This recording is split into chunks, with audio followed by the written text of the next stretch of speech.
speaker sound? But they will bring the ballot out. I mean, we even brought ballots up in the hospital for the second. Oh, wow. Inconvenient as it is. Right, yeah. Anyway, Sorry. but I don't know anybody that's doing it, and I don't go to the polls anymore, so Yeah, I'm not doing it. yeah. No, I'm actually gonna vote at City Hall probably Friday. Let's just get that out of the way. But if you do somebody, if you got older voters, you get a right to the poll. Yeah. And send somebody in. Okay. They will, and then she needs to talk to Tom. If it's this one Yeah. or Jim, it's the other. Jim, yeah, she's over at Northgate. So it's Jim. Yeah. Right. Then she just needs to talk to Jim and they'll send somebody out. Okay. Okay? All right. Well, hopefully this is a good turnout. Who knows? It doesn't really matter. We get about 200 people on the views anyway. Yeah. Is it Jim? Oh, no, I'm not. Jim's not going to be here until late. What do you need? Well, he said that he's familiar with the system. I mean, I was like talking to Melissa. I'm the one working in the office today. Yeah. And I have to go over and turn it on. Jim's not going to be here until late, so there's supposed to be pictures of how to do it in the box.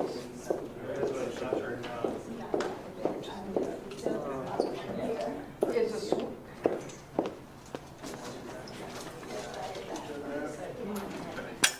And I hold it in here. Sometimes when you need to hold things, actually come off. She didn't show you how to do it?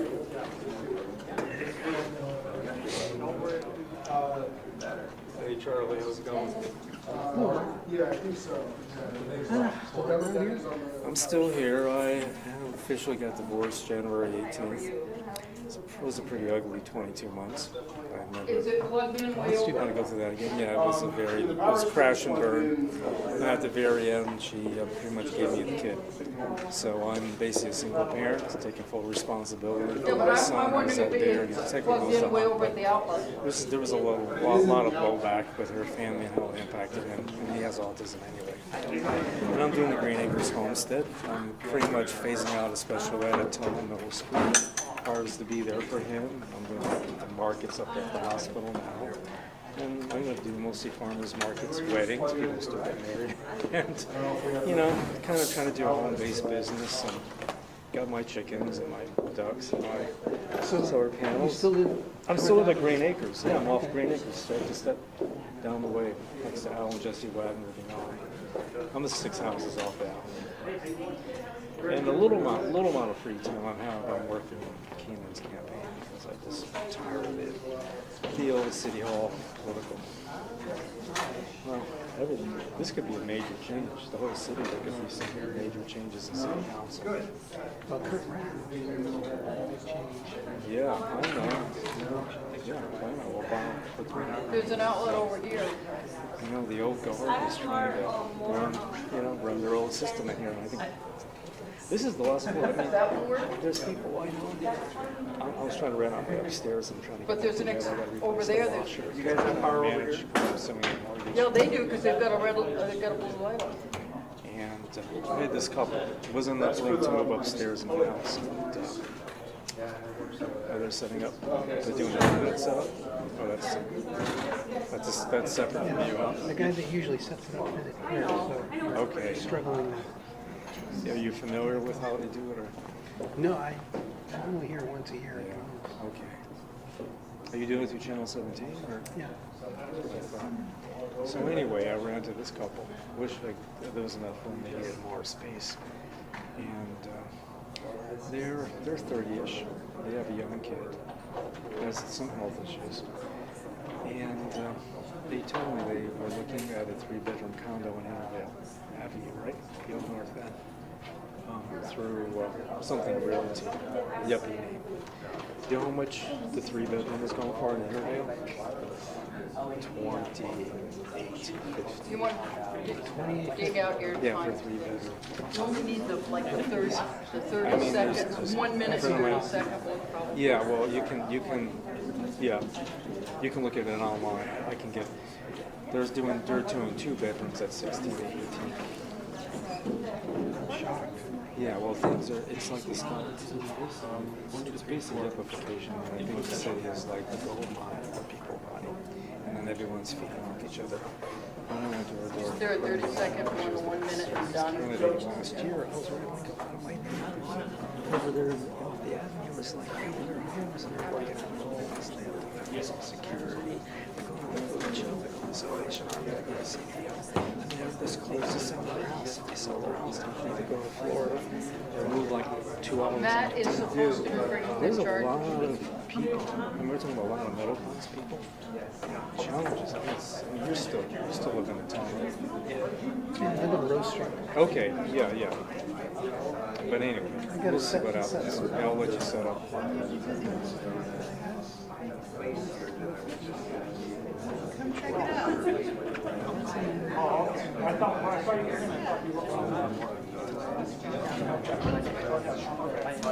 So do you think change is finally going to happen here? Jeff, did you print out agenda? Oh, I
Thank you very much. So, you're having a debate today, and they're doing the ballot items first,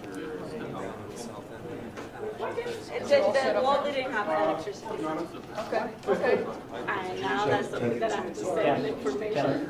So I just put a cable into the not being. It's not about having that close.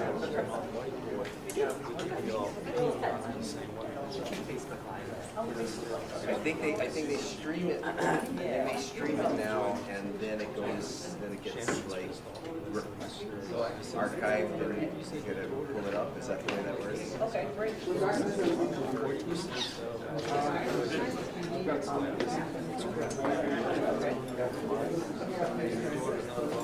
Hey, speaking of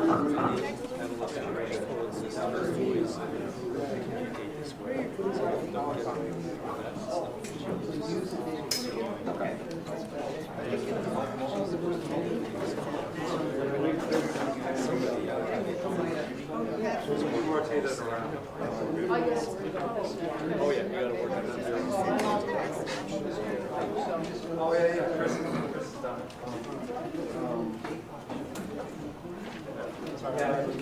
Jeff? That's really helpful. Alex may not make it. So I was going to say, let's check for just a second. That'll be the first step, is get the date, and then These two guys did a great job. to know.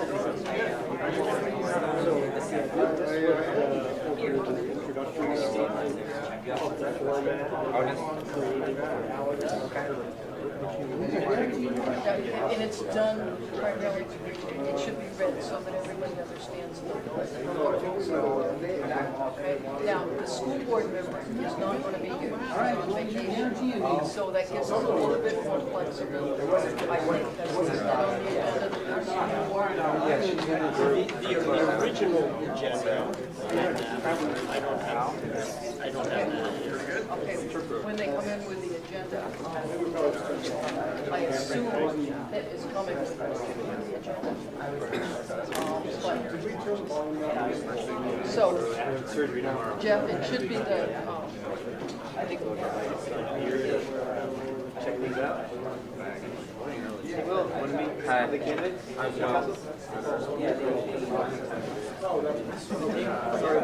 Is that a VHS?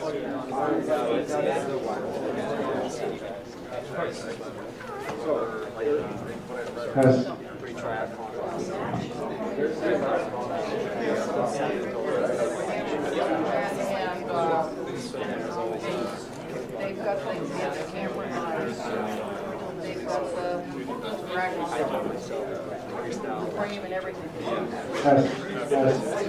I didn't have the time.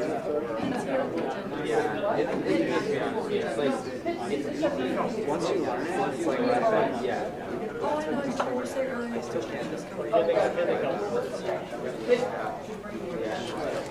So, you want a copy of it? We'll share one.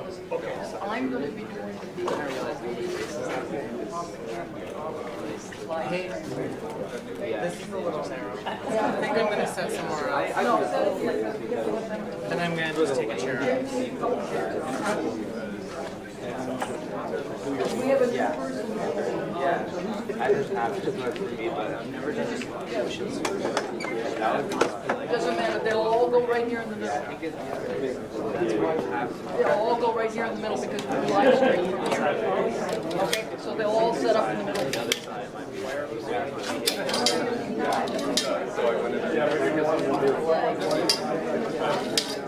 What do you know?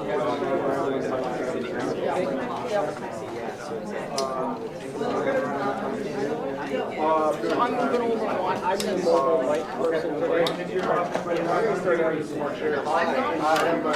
My name is Gene Weber, and I'm here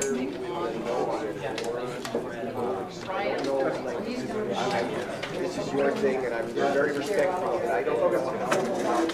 Because we have a new person setting up and they don't know how to set up.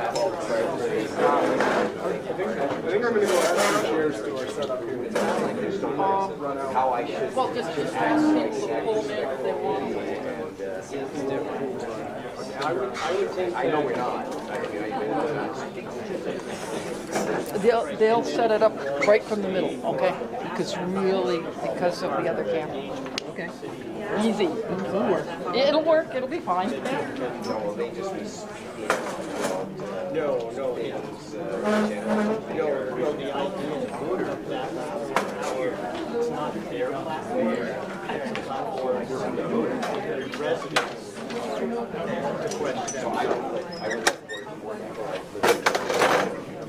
Longer than most of these people have been alive. I'm gonna go check out the person, so I can let you all. So that last hour, Thank you. Yeah. That's great. Thank you for the invitation. I will apply that.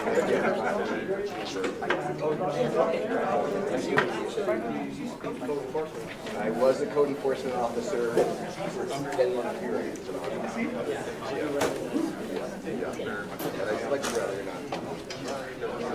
I'd much rather be watching television, to be quite honest with my wife.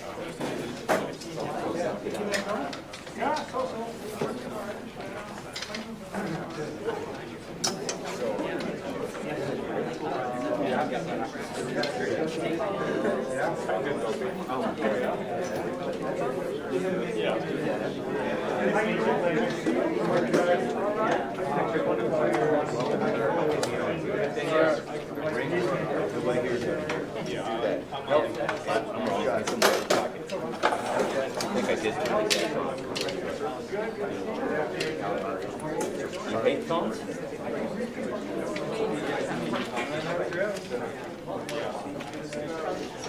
Okay. Phone is not going to make any noise.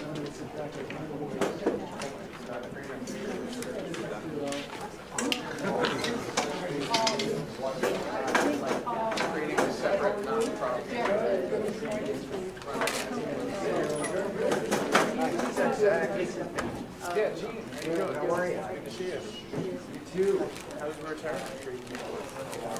You know, it would be great if these things didn't pop up. We're expecting, yeah, I saw it. I know you guys all the time. Are you doing a presentation?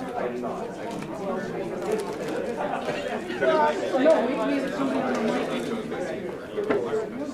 Yeah. Yeah. I saw you did a thing on Channel 17. They cannot, when they're doing open mic at the beginning, but it's not a 30 seconds. Good, how are you? I'm Matt.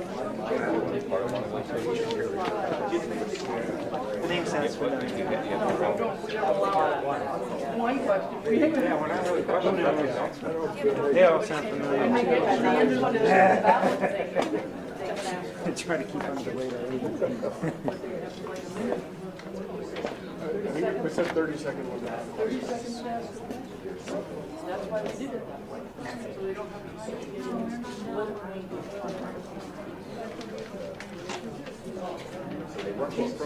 And any problems, these two guys set it up. Who's bouncing? You.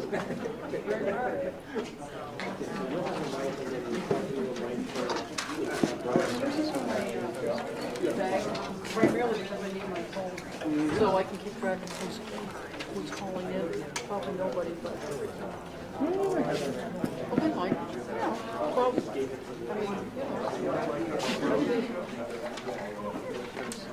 I mean, Pretty good, thank you. Yes. This night can be a, it can be a You see everybody's email. If it's on fire,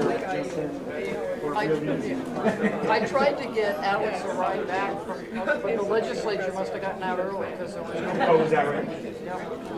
Yeah. I feel bad he's not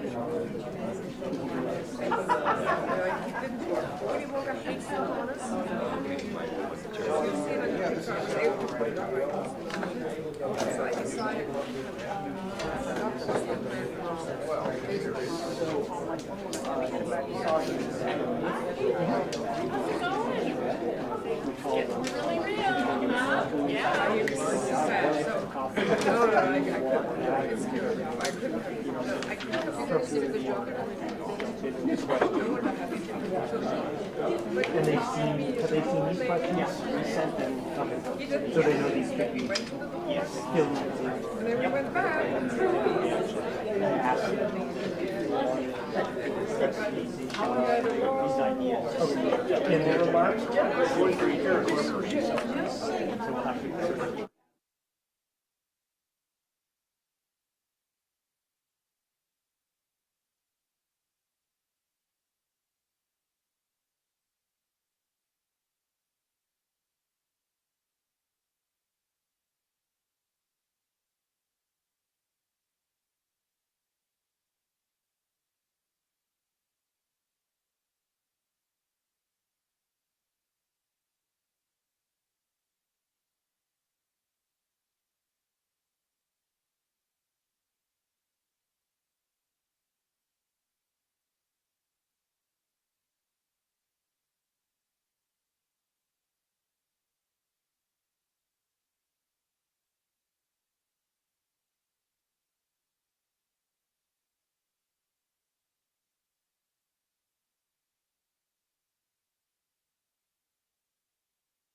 get started. Welcome everyone to Ward 4 and 7 NPA. We'll start off with reading the ground rules. First off, listen to others speaking. Respect the agenda. Share your opinion politely. Treat people respectfully. My name is Jeff Clark. I'm on the steering committee from Ward 4. We'll pass the mic around and introduce everybody. I'm Ryan Frink, Steering Committee, Ward 7.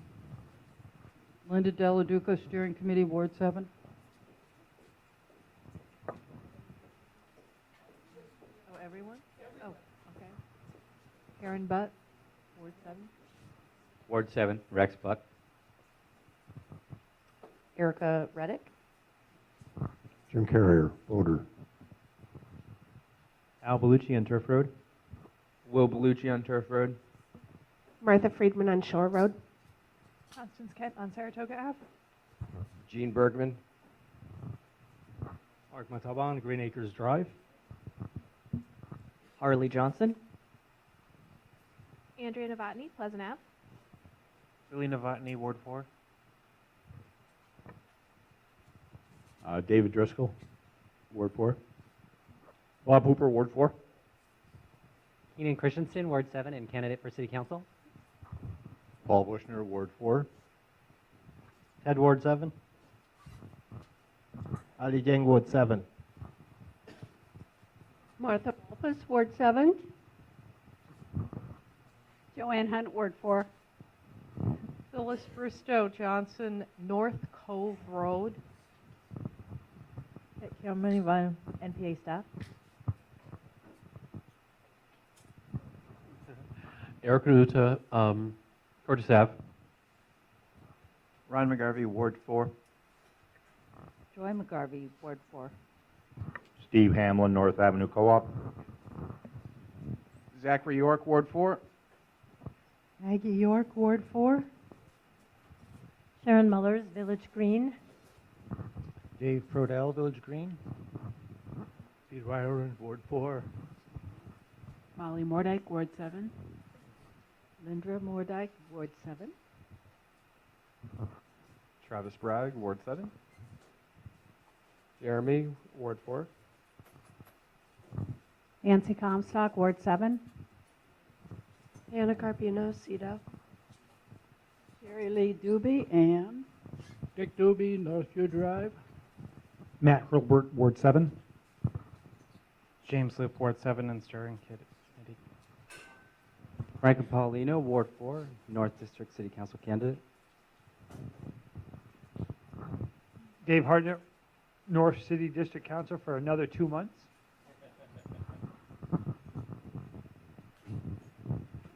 Anyone else? All right, now for this period, we'll talk about any announcements you have for the crowd. Keep it to about 30 seconds to 1 minute. No real questions, just announcements.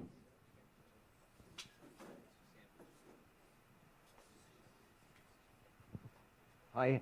So again, I'm Gene Bergman, and I'm with the no on ballot item 4. I just want to say we've got some flyers back there, and it's got a website that's got our information on it, and I won't take up any more of your time.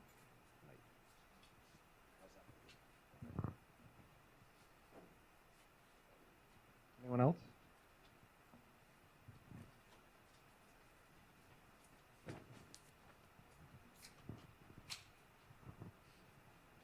So I noticed a lot of new faces and some old faces, and this will be the biggest turnout we have for an MPA, why I'm still current city councilor, so why I have you all here.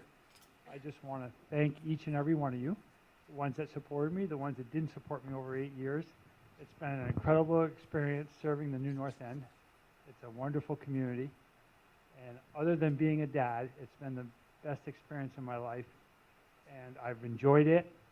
I have some family matters. I know there's all kinds of stuff out there where I'm getting done. I wasn't going to run. I was washed up, as some of the other councilors said. Nothing like that. I had the fire in my belly still.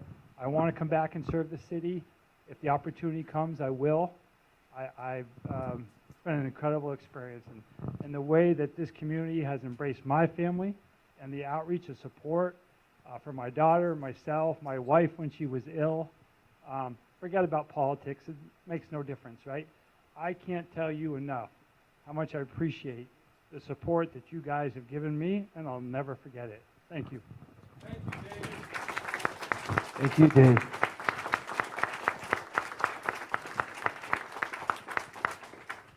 Thank you. Any other announcements? I do have one. I have a local job opportunity for the wards 4 and 7. In my office, I have an Edward Jones branch at the Ethan Allen Shopping Center.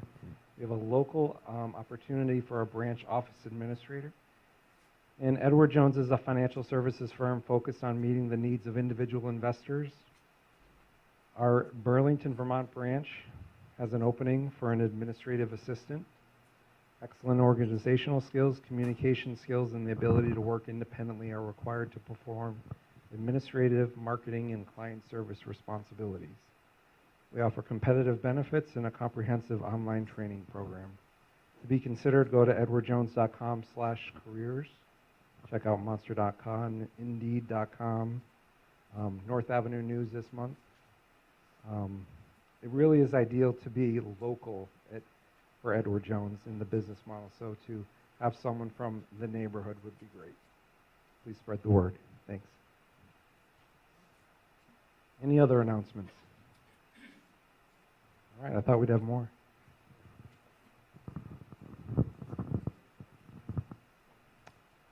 Thank you. This is Ali, City Councilor, Ward 7. I can hear you. Thank you. So on Monday, March 11, we have a City Council meeting. And on that City Council meeting, we would want people from the New North End to show up and to talk about what do they think about Plan BTV New North End. First of its kind. It never happened in the New North End before. We know Central, we know South, but for the first time, we're talking about Plan BTV New North End. So I was in a house party with Skinner, and great ideas was generated.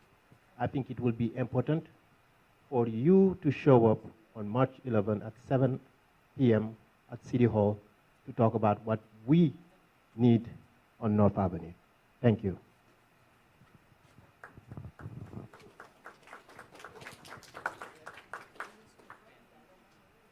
Yeah, is anyone representing the mayor tonight? No? So he had a 15-minute slot to talk about the ballot items. So, yeah. Yeah. Yeah.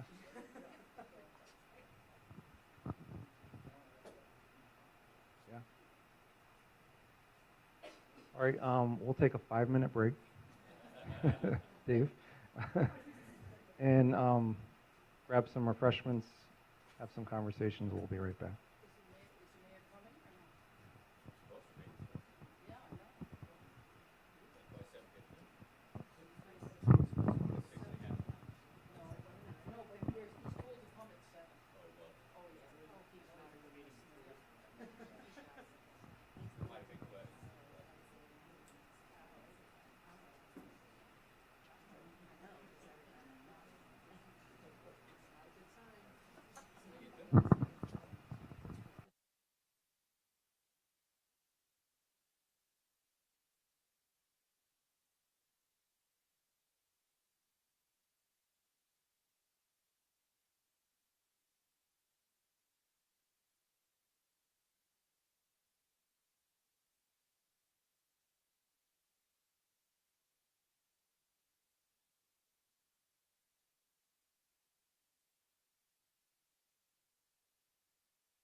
candidates, the city council candidates to come on up and get settled at the table, and the candidate forum time will start at 7:15.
Eric, where did Erica go?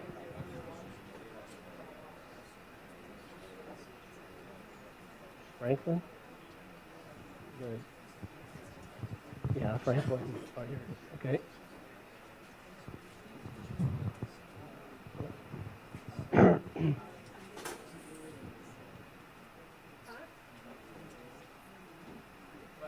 Oh.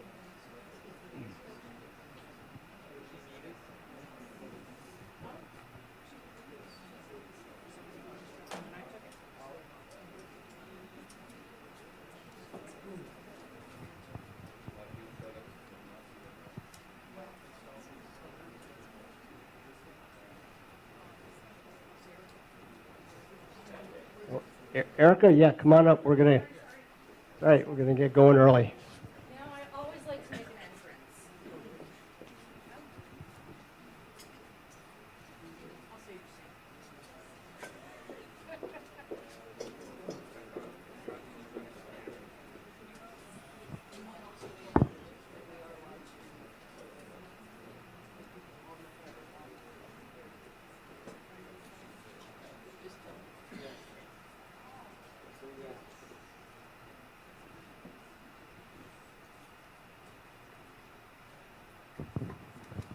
So you know we are live streaming as well on Facebook, so we'll get questions from them as well. And Facebook viewers, please send in your questions. This is the Ward 4 and 7 NPA candidate forum for City Council. Town meeting day is on Tuesday, March 5th. Early and absentee voting has already begun. Ward 4 will vote at St. Mark's Youth Center on North Avenue, and Ward 7 will vote here at the Miller Center. We have 1 hour scheduled for the whole forum. The time will be allocated with the following format. Candidates will each have 3 minutes for an opening statement.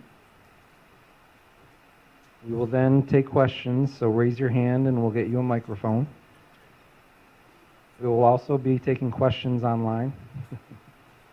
The forum will end in a 3-minute closing statement from each candidate.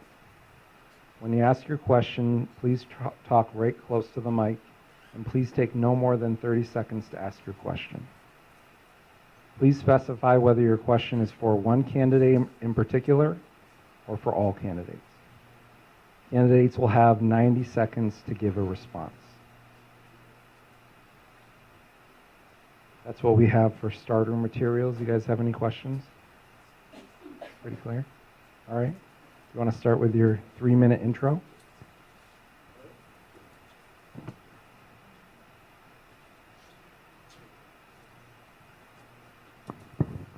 Hello? Hi.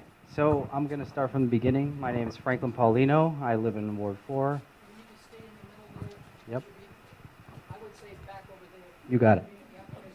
And I like to move around when I talk.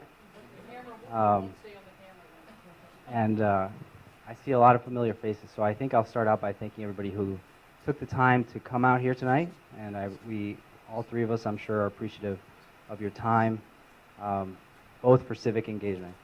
I think that the theme of my campaign is that, if you generally agree with the direction of the city, I believe I'm your candidate. I'm not saying that everything that's been done is the right decision, that mistakes were not made, but I strongly believe that I'm the candidate to continue putting Burlington on the right path. And so I'm going to tell you about myself, since we have 3 minutes. I came here to the U.S. When I was for 6th grade, when I was 10 years old, from the Dominican Republic. I immigrated here. I grew up in Miami, Florida. I went to University of Maryland for undergrad and Suffolk Law School, where I then took a job as a state's attorney in Miami. And I worked there for 3 years until my wife got pregnant. My wife, Amanda, is born and raised in Burlington. And 11 years ago, I took a rowboat outside of Charlie Hour's boathouse, and I proposed to her, and here we are 3 kids later. And we've been living in Burlington for 6 years. We love it here. I love Burlington, and my mother-in-law's here in the back can attest from the moment I started coming up here. I just never have seen such a strong sense of community and such a beautiful place. And so I've been running a campaign that's based on my record and my values. I have 3 kids, 2 in the school system. I've been a prosecutor for 7 years. I was a public defender in Fort Lauderdale for 2 years. I did a short stint here in Burlington when I moved here without a job. I was going to intern for TJ Donovan until I found one, and then I was lucky enough to find a firm job. And I'm looking to bring a common sense approach to city government. I'm looking to work together with city councilors. I've received a lot of support from both notable people and non-notables neighbors. And I think what's important to my campaign is that I've shown that I can bring people together. Endorsements like Kurt Wright and Dave Hartnett to Gene Sullivan and our representative Carol Odie, our very progressive Attorney General TJ Donovan, as well as Sarah George. Both leaders who I admire. I've been able to watch TJ go from being the state's attorney to Attorney General to pretty soon from now what I hope to be is our soon-to-be governor, and I think that he will do a great job, continue to push the agenda of progressive ideas in terms of social justice, and Sarah George as well, and that's what I like to bring to the table. Thank you.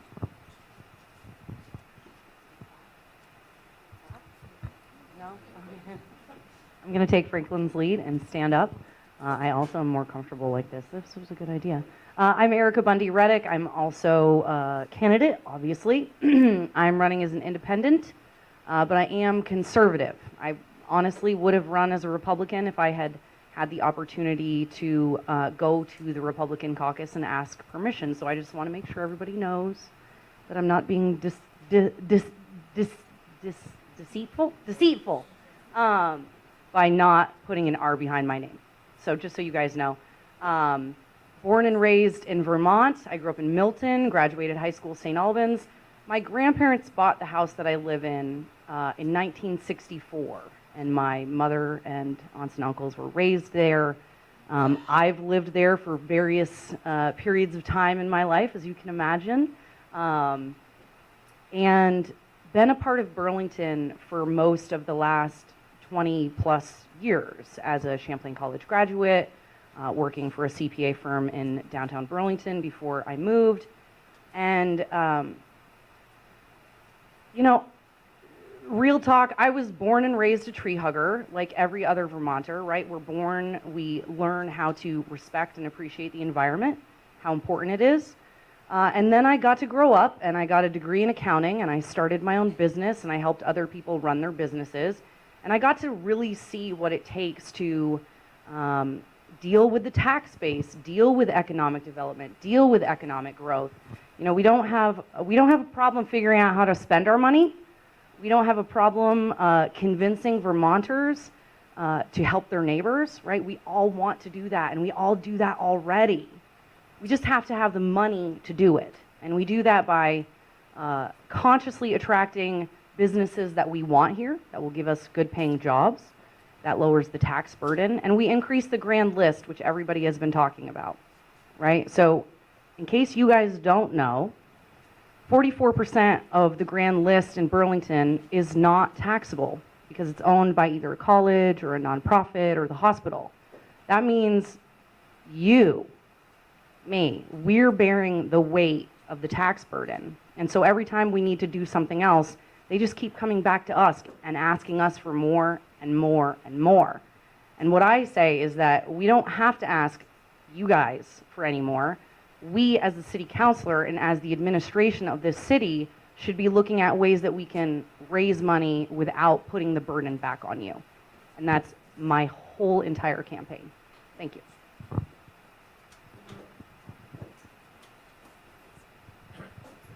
Good evening, everyone. My name is Keenan Christensen, and I'm running for City Council for the North District. And I really want to thank everybody for coming out, and I think it's really fitting that we conclude this campaign with this wonderful community meeting, coming together as neighbors to talk about the important issues facing our city and working together to find a path forward. I believe to my core that when we are working together as neighbors, all of us thrive. When I was a young closeted gay kid living in Connecticut, I remember when Vermont passed civil unions. It was like a beacon of light in a world when I felt like I didn't belong and I didn't feel welcome. Since that day, I had worked tirelessly to live here and come here and live with these wonderful people that put Burlington as the first place in the country to recognize civil unions in America. I had the honor of clerking with Justice Beth Robinson on the Vermont Supreme Court, and she taught me there is no problem too big, no solution too hard for us to find solutions to everyday problems. That's why I have been working tirelessly to meet as many people as I can to bring our communities together, because our problems are not unsolvable. When I think of, the housing affordability crisis in Burlington, we can find solutions by coming together as a community and working together to chart a path forward. When I think about safety on North Avenue, we can come together as a community and demand that we get lighted crosswalks on the avenue, because everyone should feel safe crossing the street. No one should have to fear getting hit. And when we're working together as neighbors, we can find solutions to even the most biggest problems in the world. I'm talking about climate change. By coming together, we can find solutions. We can ban plastic bags, and we can ban single-use plastics, and we can do so without harming our local businesses and keeping the lake clean. Finally, we can come together as a community and continue to build what makes Burlington great. It's people. I have had the honor and privilege of meeting so many of you, and the one thing that everyone in this room has in common is we love Burlington and we love the New North End. I want to work together to find solutions.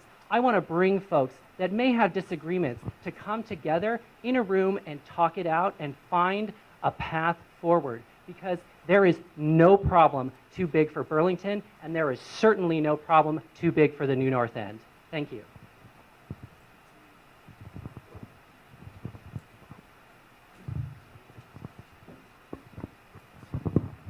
We'll take questions now. Could each of you very briefly give us the three things that you would like to see for the New North End? More specific? What three priorities would you, I don't care what it is, but what three priorities would you advocate specifically for the New North End, whether it's jobs, businesses, better potholes, whatever it might be? Okay, thank you. Why don't we start with Erica, since Franklin started last? Is that fair? Rotate. Better potholes would be great. I'm sorry, I just had to. That was so funny. Because I drive Shore Road every day, and it's tore up so bad right now. I'm going to sound like a broken record. My top three priorities are economic development, economic development, and economic development. Because in my opinion, that is the thing that is not being addressed hardest by City Council. The lighted crosswalks are coming. All the safety improvements are on the way, hopefully this year, in case people don't know. They got tied up, the federal funds got tied up because we passed a cannabis law here and they don't want to give us money for transportation. No. They don't want stone drivers, apparently. So, yes, unfortunately, sometimes politics and change do not come as quickly as we would like. But ultimately, every conversation that I'm hearing is about how we don't have money to do whatever it is we want to do. And so that's, to me, the most important thing. If we have things in our community that we need and we can't afford it, like as a human being, as a person, if I have something that I need and it's not in my budget, I have to go get a second job or I have to tighten up my budget. And the city is no different. Can I ask you to be more specific? You're talking about a new No, North we End. don't do that. Sorry. Everybody gets a chance before. I'll be happy to answer you after. Okay. Well, she didn't answer my question. I understand, but we have to go, everybody else gets a chance first before we go on to the. Yes, ma'am. Okay, sorry, but that's the rules. So one of the first things I'm going to do if I'm elected to city council is I'm going to grab Chapin Spencer and I'm going to have him walk the neighborhood with me because I want him to see firsthand the quality of our sidewalks and the quality of our roads. Having walked and knocked on now 1,411 doors, I have seen firsthand the quality of our sidewalks and the quality of our roads.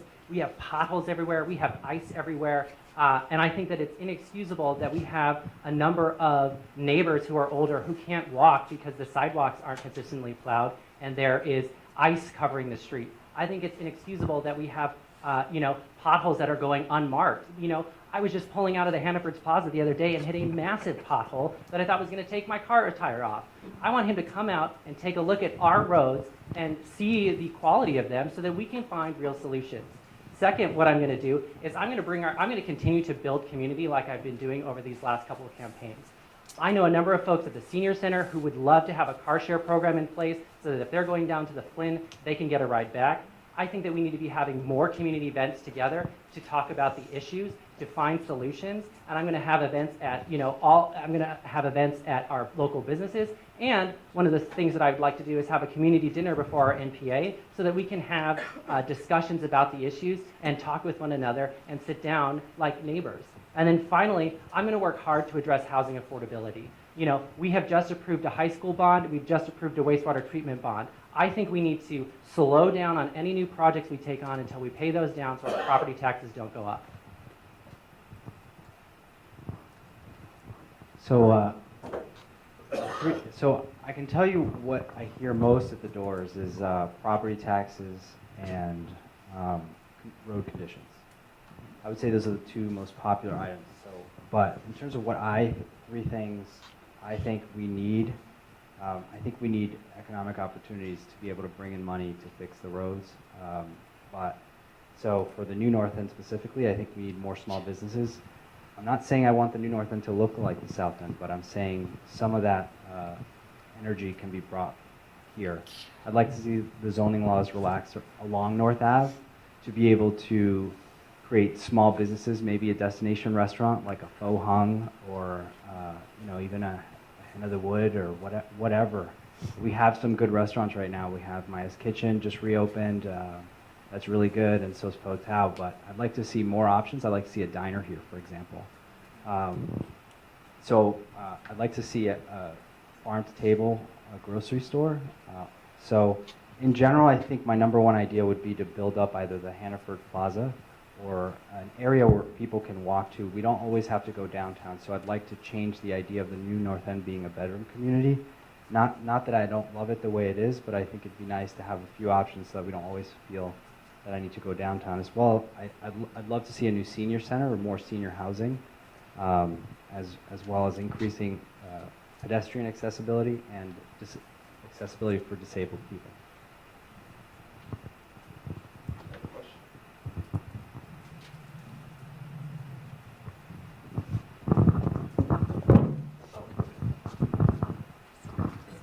So my name is Mark Montalban. I've been in New North End since 2010, but I've been in Burlington since 1987. And one concern I have, and I'm not just going after this administration, though I have problems with this administration, is that what happens is when power extends after a while, everything flows towards City Hall. Now, those of us who know me know that I actually brought up issues when Bernie Sanders was mayor, when Peter Clavell was mayor, when Brownell was mayor, and Bob Kiss. Yes? 30 seconds to ask your question. Okay. So I'm going to ask you to...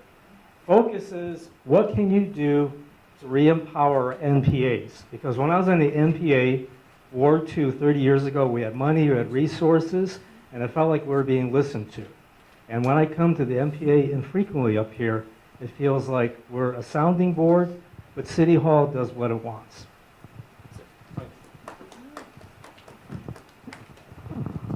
So I really value our NPA meetings, and I'm really heartened to see so many folks here, and I would love to see this kind of continued engagement going forward, after the election. And one of the things that I would really like to see is expanding and building upon our NPAs, because this is local democracy in action. This is where we come together as communities to talk about important issues, and we get to talk to not only candidates for city council, but we have elected representatives in the room, and we get to hold folks accountable for the decisions we disagree with, and we get to come together with solutions for problems that we all can agree on. So I would love to see more increased funding for our NPAs. That's necessarily going to mean that we're going to have to reduce, services at other places so that we're not increasing taxes. But I do want to see us, our NPAs only have a $400 budget.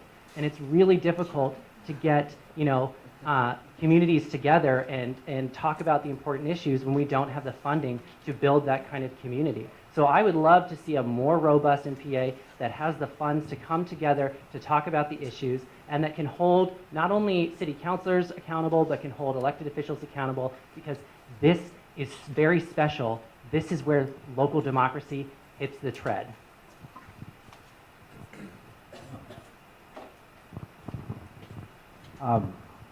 So your question is, what is the role? How do I see the role of the NPA? Just want to. No, what it was two-pronged. Part of it is I feel that we give a lot of power to City Hall, and we're not being heard.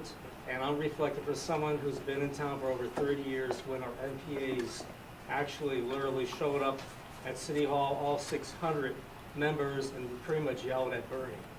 And those days seem to be over, and life is a lot different. But I feel like we're giving up a lot to our elected officials. Are we really being represented other than a PR situation or a candidates forum? Not to be cynical, but people who've been here long enough know that the NPAs have a lot less power than we used to when we supposedly reformed our government after the Buchanan administration in the 70s. So I support the NPAs. I think it's a great opportunity to engage the community, and so I would support a significant increase in the budgeting so that we can have events, we can have community dinners. I think the NPA's goal, in my opinion, should be to reach out to the folks who are have kids and might not have time for the late night meetings. So events at different times would be a great idea, like Saturdays and kid-friendly events. And so I think money is probably a way to do that, to fund it well so that you guys can market events.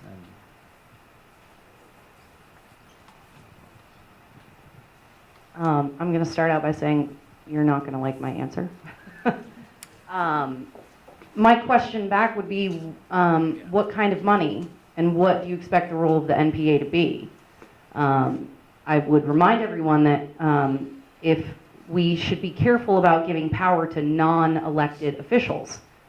I would be fine supporting the NPAs. As a matter of fact, I moved home from Los Angeles and I was on the Planning and Use Management Committee of the Central Hollywood Neighborhood Council. It's the first level of city government in LA. But LA is 13 million people.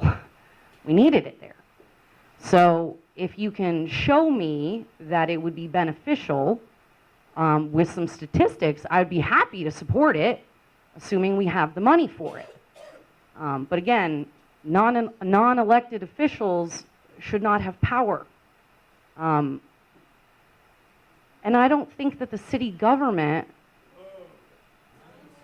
why should non-elected officials be making policy decisions? Okay, you can have your opinions and you can share them with your people, but again, we elect people, we have a representative government, folks. The representative government makes the decisions, and I will walk to City Hall and I will stand there with you and I will yell at Miro alongside of you if whatever it is that we need to talk about is serious. Next question.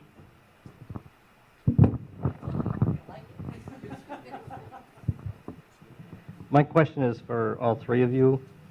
What do you know about the city permit reform initiative, and do you support it? Because this is a ballot item.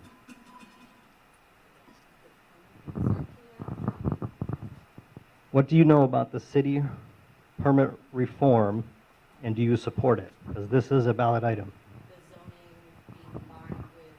The permit reform altogether. I think it's a great idea. I think that, like I said, in order to encourage development here, and I'm talking on a very small level, I'm talking about somebody trying to fix their staircase or replace it, not somebody necessarily trying to build out a house. You know, it's a very long, complicated process. If you're trying to do a substantial build, it's hard to even find a contractor that will work in Burlington. Many choose just not to do it because it's so convoluted. So I think we should have had it years ago, and it's a long time coming. I'm gonna second that, and I've mentioned this before. I was supposed to close on my grandparents' home in December, and there's a zoning issue from the 1960s. So something happened when it was built and something didn't get right, and now it's listed as a 2-unit, but it's a 3-unit. And I can't buy my family's home because a bank won't loan on it. The house has been exactly the same since 1964, but zoning got put into place in 1962, and some weird random thing happened, and now I can't get a loan to buy the house. Which means it's going to go on the market, and it's going to get sold for cash to an investor. That's what that means. Because we don't have the money to spend tens of thousands of dollars to renovate the second floor to turn it into a duplex. So my family's lived in the New North End since the 1950s. My grandparents bought their first home on Woodlawn Road. And so now our family's being pushed out because of weird zoning things and stupid snafus because nothing was really set up well in the 1960s. And poor Scott down at zoning. I'm like, Scott, why am I being punished for something that didn't happen in 1964? And he was like, because that's how it is, Erica.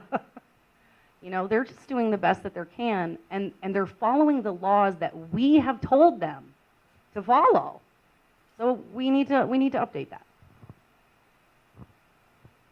I think many people in this room have tried at times to get a permit and tried to get, their house updated, even just to renovate your deck. It is a big pain in the butt. And I would love to see the permit reform pass. I do have some concerns with the way that it's currently structured by putting it under the control of the mayor. I think we are losing some of our checks and balances built into the city council and built into our city charter. But I do think that it's really important we look into permit reform and pass this because it is very expensive. And one of the ways that we need to sort of develop moving forward is we need to be upgrading our infrastructure to ensure that we don't have spillage in the lake. And if it takes years to get a permit, if it takes a couple weeks and then you can't find a contractor and then it's very expensive to do that, all of these things make it difficult for us to upgrade Burlington and bring it into the 21st century so that we can mitigate some of the consequences of climate change, so that we can mitigate some of the consequences of spillage in the lake. And so I think that this is something that is really important and something that we should all look into very seriously because I do think that it's a great idea. Next question. In the interlude, while you're thinking, I have a question on behalf of the steering committee. So do each of you have a particular interest or concern in a topic that in your view is not part of the current public dialogue? And so this is an opportunity for you to talk about an interest specific to you.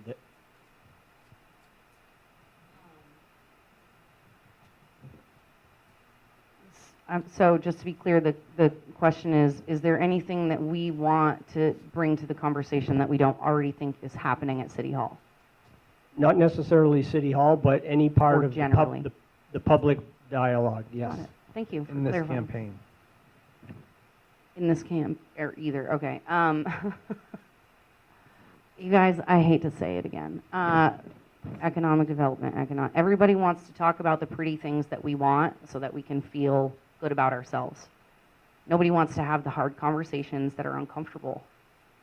And unfortunately, they're the conversations that haven't been happening for the last 20, 30 years.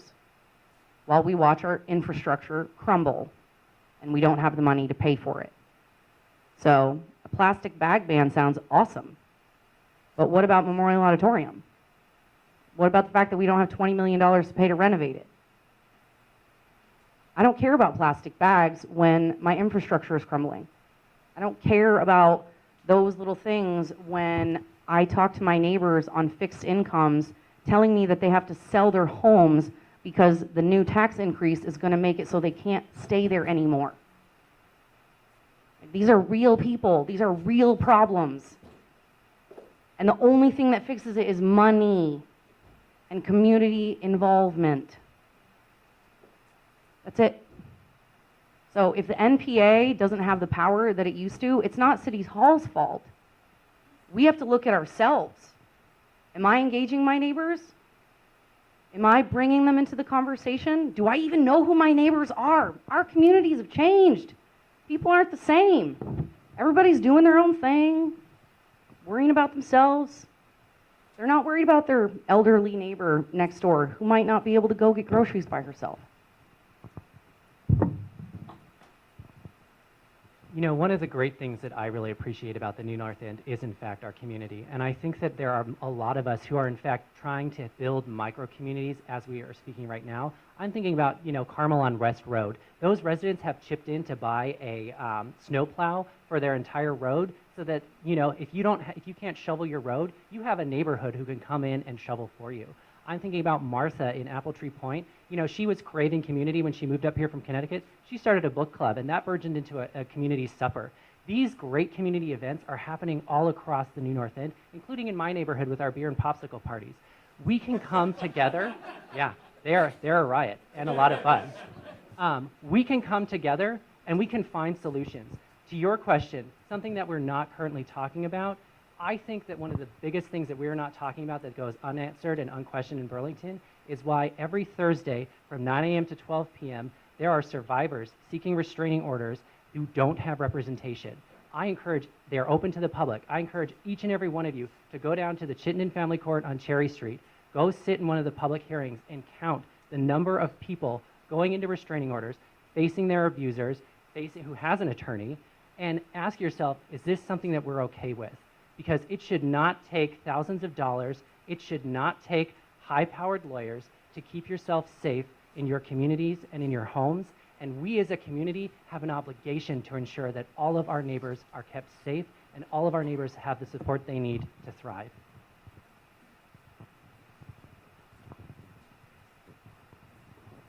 So I think that one of the things that I've come to find out from going around is how little we're doing for our seniors. And so I would support a commission to be created with the city councils and members of the community to look into what options we can provide for people who are physically challenged and it's hard to get around. And I can't tell you how many doors I went into where somebody said, actually, come on in, not knowing who I was because they couldn't get to the door. And I love that because it's Vermont, and I love that that's still a thing. So I think that we should be doing more for our seniors, and that's why one of my main things is building out the Heidelberg Senior Center if possible, and obviously as well as the Senior Living Center, which I found out obviously are separate entities, even though most people think of them as one and the same. So. Another question?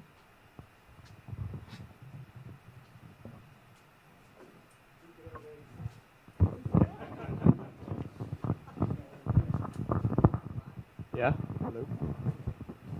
Would you please explain how you understand item 4 on the ballot that designates the downtown area as a zone for development?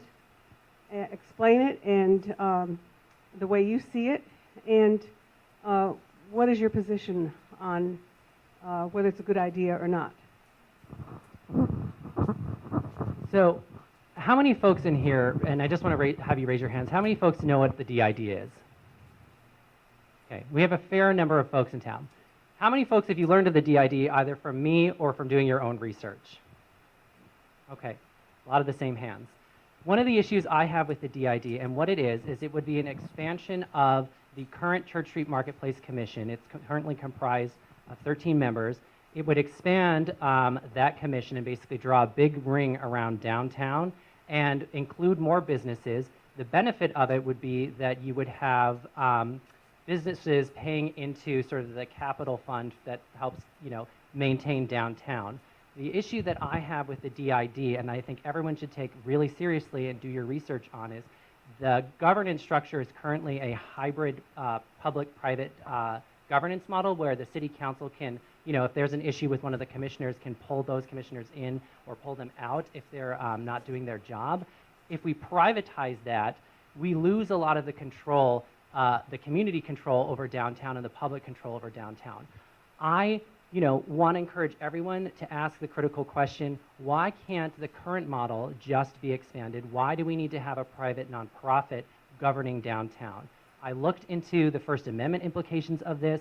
There are serious First Amendment implications, including, potentially regulating the kinds of speech and festivities that can take place downtown.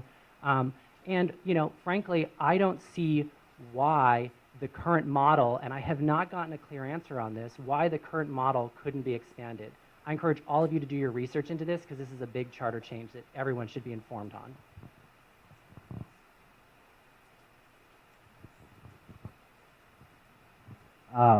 So the downtown, the DID, I guess I should start by saying my position and then I should tell you why, right? Which will then tell you what I know. So I think that the downtown improvement district is a good idea. I think that it's good to expand what Church Street is doing to the outside area. I think that the reason I support it in large part is because I've worked in the downtown throughout the time that I've lived in Vermont, and I've seen so many businesses come and go, especially that are specifically the ones not on Church Street. And so we need to attract more foot traffic to those other areas. And so I think that we should all support it, mostly for the little guys. I've talked to a few business owners, small business owners, and they support the DID, and they're the ones putting their hard-earned cash behind the rents. I mean, I could name all the businesses I've seen on Church Street: Donut Dilemma, the barbecue place, the Himalayan restaurant at the beginning, beautiful space on right next to 1 Main Street. And those are prime real estate locations where businesses are having trouble sort of functioning. There is no transfer of any assets to any companies, but it is no longer going to be a city department, so that's true. But we will be using the the private businesses' dollars for public benefit, and that's another good reason to support it. Thank you, Franklin. You made a very good point, and I think unfortunately there's a lot of misinformation out there about the DID. It is not privatizing Burlington. It is not privatizing anything. And DID type things are extremely common in literally every metropolitan area. So what they're proposing is not new. It's not different. It's not outrageous. Like this is not privatization of City Hall assets. And every time someone says that, it makes me super angry because you're lying to people. They're taking private funds to maintain downtown and make it more attractive so that people will come spend money. It is very simple. And I'm not exactly sure where the idea came from that everyone's like saying that it's the City Hall's giving over downtown. That's not what's happening. The city is going to maintain 50% control of the board of the nonprofit. They get to decide. And the rest of the board are the business owners. So it behooves them to make sure that they're using those resources well. Because if they don't, they will be penalized for it. And frankly, like, why would I take my money, give it into a pool of money to make everything around my place better, and then just like sit back and let people ruin it? Like, it's just not happening. It's just not going to happen. I do just want to respond to one thing.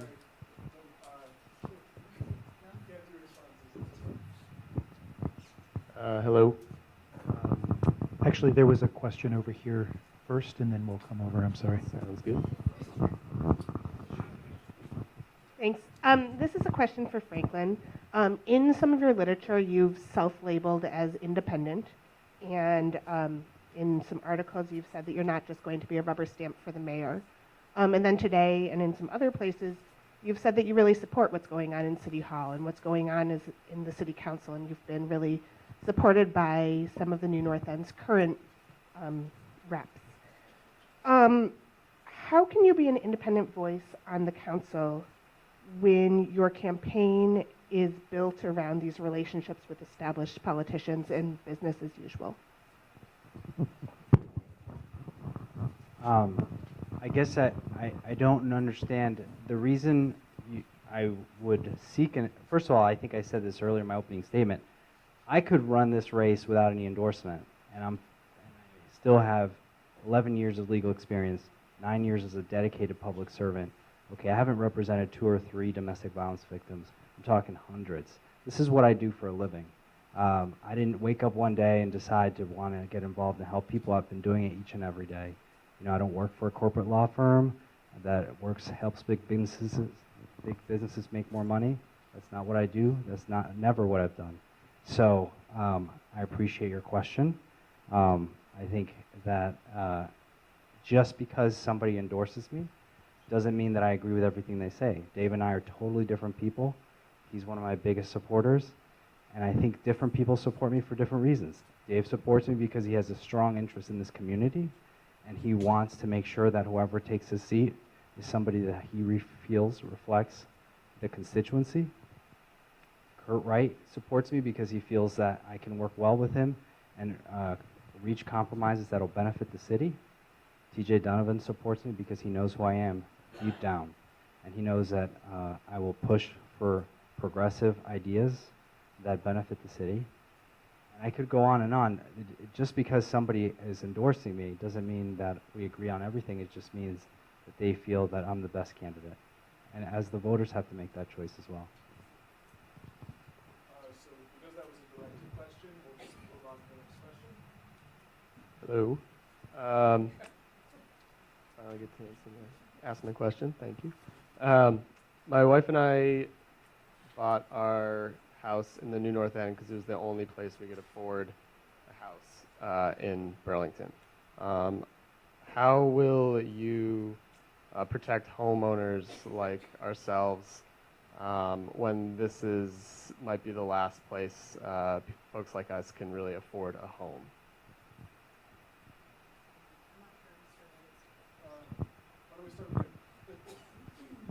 That is an excellent question. And this, I'll actually be able to answer the other gentleman's follow-up question. One of the main things you have to do, does everybody know what the grand list is? Do you know what I mean when I say that? It's every building basically in Burlington that's taxed. So one of the biggest ways that you can lower property taxes or maintain them is by building more and spreading the burden. So that's part of the conversation about deregulation, is being able to build more in Burlington where we have access to. It means limiting the growth of Champlain College, UVM, and the hospital into Burlington. Like, they don't need to keep taking up our space and making it non-taxable. We need the tax revenue. And really, I mean, the main thing to address property taxes specifically is you have to grow the grand list. That's it. You have to build, period. You can talk about, well, if we bring more businesses in, then that increases the tax base. It takes some of the weight off of the residents. So that's the other thing, is consciously attracting businesses that can utilize our college graduates, right? We have 2 huge universities that are pumping out college-educated kids, and we have a negative population growth in Vermont. Why don't we attract some businesses that can utilize those college graduates that already live here, that they've already gotten used to our way of life. They like it here. That's why they came here. Let's keep them. But we have to make it affordable, and we have to give them jobs. So one of the reasons why housing affordability is one of my top concerns is because I feel it just like everyone else feels it, and just like everyone else that I've knocked on their door has felt. It's the single most important issue in our city. And it is true that we do need to grow the grand list, but there is a more complicated conversation that needs to be happening about what kind of development we're bringing online. So for example, if we're going to be expanding the downtown and building a, revitalizing the downtown, we need to make sure that when we break ground on projects, that developers actually have the financing in place to finish the projects so that we don't end up with holes in the ground. We need to really be working hard as communities. I'm not going to sit up here and say that I have a silver bullet to housing affordability. I don't.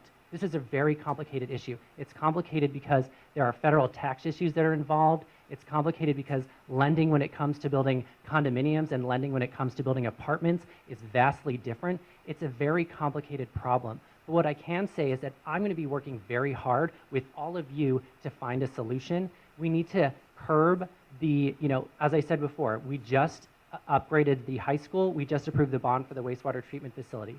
Part of the affordability solution is making sure that we pay down those bonds before we move on to the next project. It's like when you're renovating your house, right? I would love a brand new kitchen, a brand new bathroom, and an addition. I can't do that all at once, or I won't be able to afford the loan payment or the mortgage payment. We've got to be strategic, and if you see a window that needs fixing, you fix the window first. I think that the best way to protect a homeowner is to create, good jobs, so for people to be able to move here, pay the mortgage, pay rent. I think that so I think economic development is very important because it both provides jobs and more housing. But it is a complicated question, obviously. I think great schools is part of the equation. Nobody's going to move to Burlington if South Burlington keeps eating our lunch in the school system. So we need to be aware of that as well. So it is, we have to pay more to get back more, if that makes sense. So I do support the school budget increase, and I do support the city tax increase of 1.5% because it's a small price to pay for the services that we receive. So I do agree that it hurts everybody from the top down, but we have to sort of look at it from a macro and micro perspective. And I think providing more economic opportunities, jobs, as well as conscionable development is the way to go. We have time for one more question, and we're going to give our candidates 3 minutes to wrap up.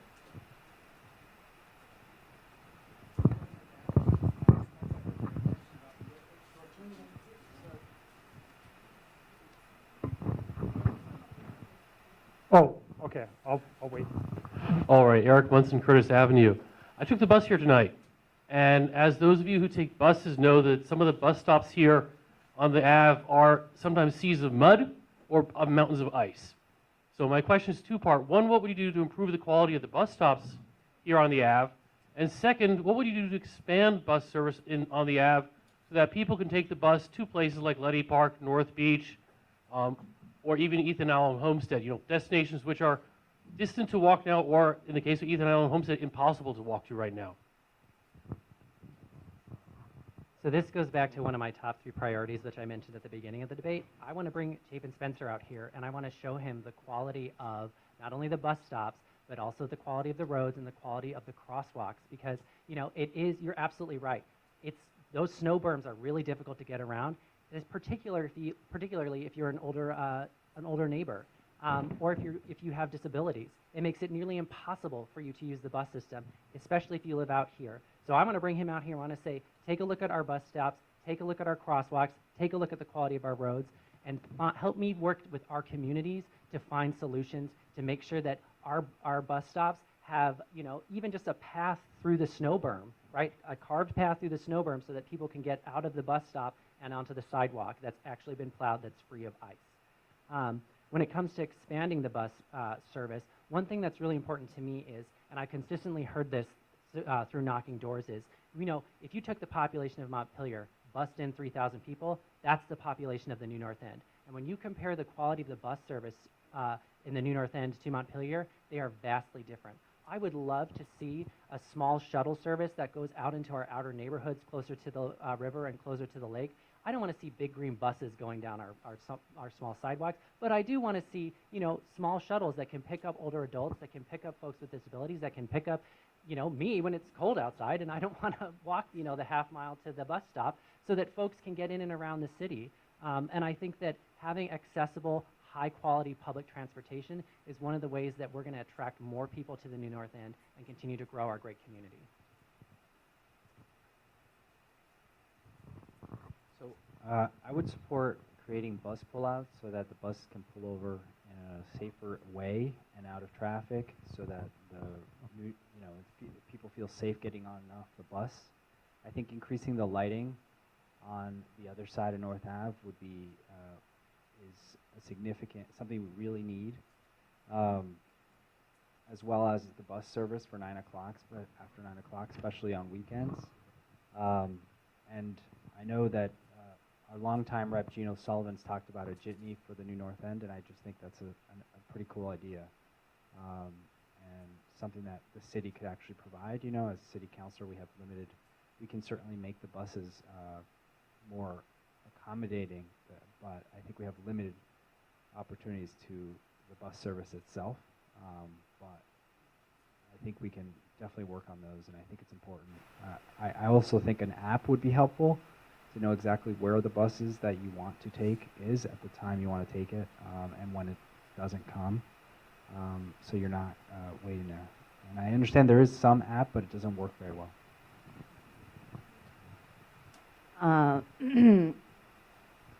We have to be, I would first say we need to remember that Green Mountain Transit is not a Burlington City department.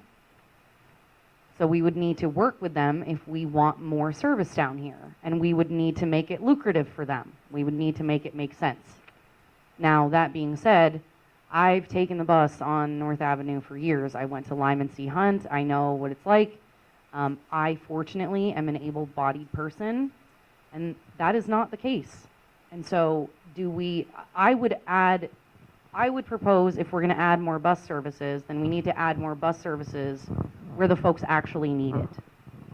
Where are the most vulnerable among us that are not getting the services that they need? And I love the idea of, I don't even have really anything to add that got said. Great, let's have shuttle services for seniors. I mean, that already happens to a certain extent. There are nonprofits who do that. Can we support doing more of that? Sure, absolutely. We don't have to reinvent the wheel. It's already there. So sure, yeah, let's do all of that. And make sure we have the money to pay for it. So now we are going to do a wrap up, and each candidate's going to have 3 minutes. Maybe we'll cut it to 2 minutes because we're running a little behind, and then we might have time for Dave's question. So 2 minutes to summarize. Start with you, Frank. So thank you for coming out. Thank you for the people who came in a little late. I don't know if you heard the opening, but again, I think what you see is what you get. I'm running as a Democrat because I am a Democrat. I put it on every single one of my signs. I wear it proud. because the Democratic Party is the Big Tent party, is the party that is inclusive of minorities like myself, and something stands for the values that I stand for. In addition to that, I think that a lot of the things that this city council and the mayor's done have worked. I think that our city was in financial, it was a financial mess prior to, so I know I took some heat from Martha for being loud and proud about that, but it's true and it's what I think. You can read the Digger article today and it says, even though I've been getting a lot of pushback, I'm always going to say what I think, even if it's going to cost me some votes, and I'm going to do that as your city councilor. You can always know that even if when we disagree, you're going to know where I stand, and you're going to know why I got there. You're going to get well-informed decisions. I've been making fair and tough decisions my whole career. You can read the 7 Days article, front cover. Talks about a very hard trial I just had, and a case that would have been very difficult, and not, it was very difficult. And I think that shows that I can stand up to city government. I know that it's what I've been doing, is fighting for what's right my whole career. Nobody really, put me up to this. It was just something that I reached out to city councilors, who were the people who I thought were the point persons as to how to get involved, and slowly but surely, we're here now and days away from the election. I welcome to talk to you after if you want to have any more spirited discussions, and like I said, what you see is what you get. I've been doing this a while, and I'm just looking to continue helping the community.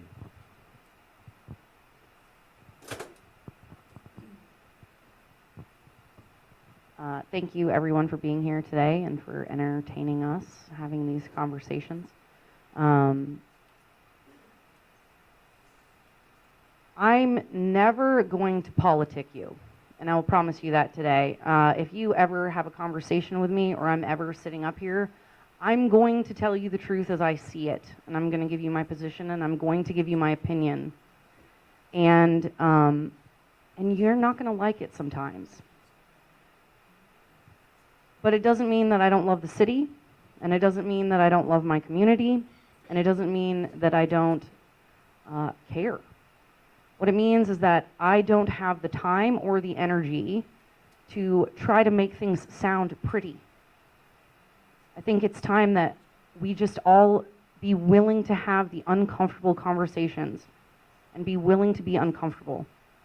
Be willing to make hard decisions for our neighbors and for our community, even if it doesn't sound pretty or make us feel good, because that's not our job. Our job is not to feel good. Our job is to help one another.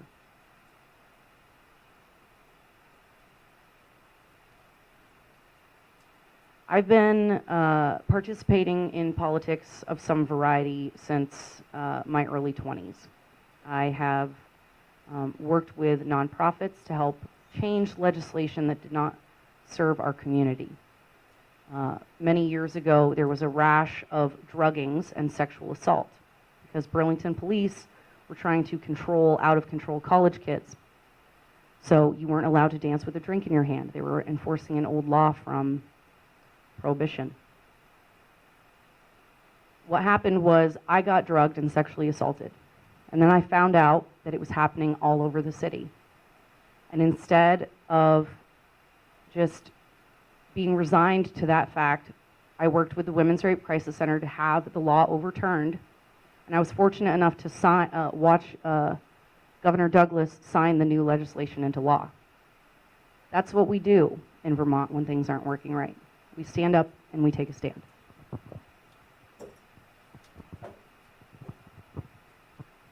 I really want to thank all of you for coming out tonight. One of the things that inspired me to run is all of you. I am not here to tell you what to think. I am not here to tell you what your problems are. I am here because I want us to continue this conversation moving forward. I am here because when we're having these difficult conversations as neighbors, we can find solutions. When we're talking to one another, when we're going to Simple Roots and having beers together, when we're coming out together over pizza at La Boca, we are not always going to agree, and I'm not going to tell you what the solution is for you, but I want to know what is your issue. What problems do you need to have resolved? And how can I help you do that? Because as a public servant, we're here to serve you. We're not here to serve anybody else. And my campaign was launched 7.5 weeks ago because I, again, believe to my core that when we're working together, all of us can thrive. We are facing tough times in Burlington, but these are not such tough times that we can't find solutions to housing affordability. I don't have a silver bullet to answer that issue. But what I can say is I'm going to stand shoulder to shoulder with all of you, and I'm going to work really hard to ensure that if you're having trouble staying in your home, if you're having trouble paying your mortgage, I want our neighbors to know about that. I want to know about that. I want City Hall to know about that so that we can come together and ensure that you don't lose your home. I think that when we come together as a community, we can find solutions to getting North Avenue safer. You know, we put someone on the moon. We can get a lighted crosswalk put in, right? I think that when we come together, there is nothing that we cannot overcome. And that is what my campaign has been about. That is why I have knocked on over 1,400 doors in an effort to connect with all of you. That's why I've had events to bring folks together at Simple Roots and La Boca. And that's what I'm going to continue moving forward, because when we're talking, when we're working together, we all win. Okay, thank you, Keenan, Franklin, and Erica. Thanks for your time and for running. Next, we have the mayor to give us an update on our ballot items.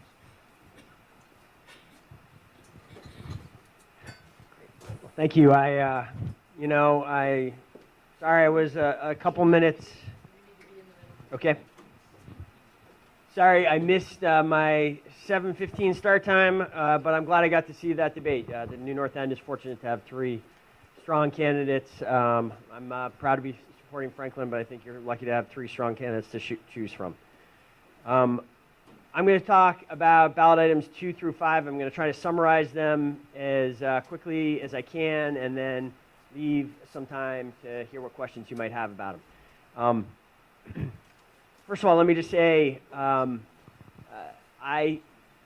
fact that we are coming forward with 4 ballot items is a reminder of the really interesting form of government that we have, where the city council and the mayor have certain responsibilities and decisions we're expected to make, but for major financial decisions, for changes to our form of government, a lot of things, ultimately the power to do those things or not resides with the voters, resides with you. And all 4 of these that I'm going to speak to, you have the final say. And here's what they are.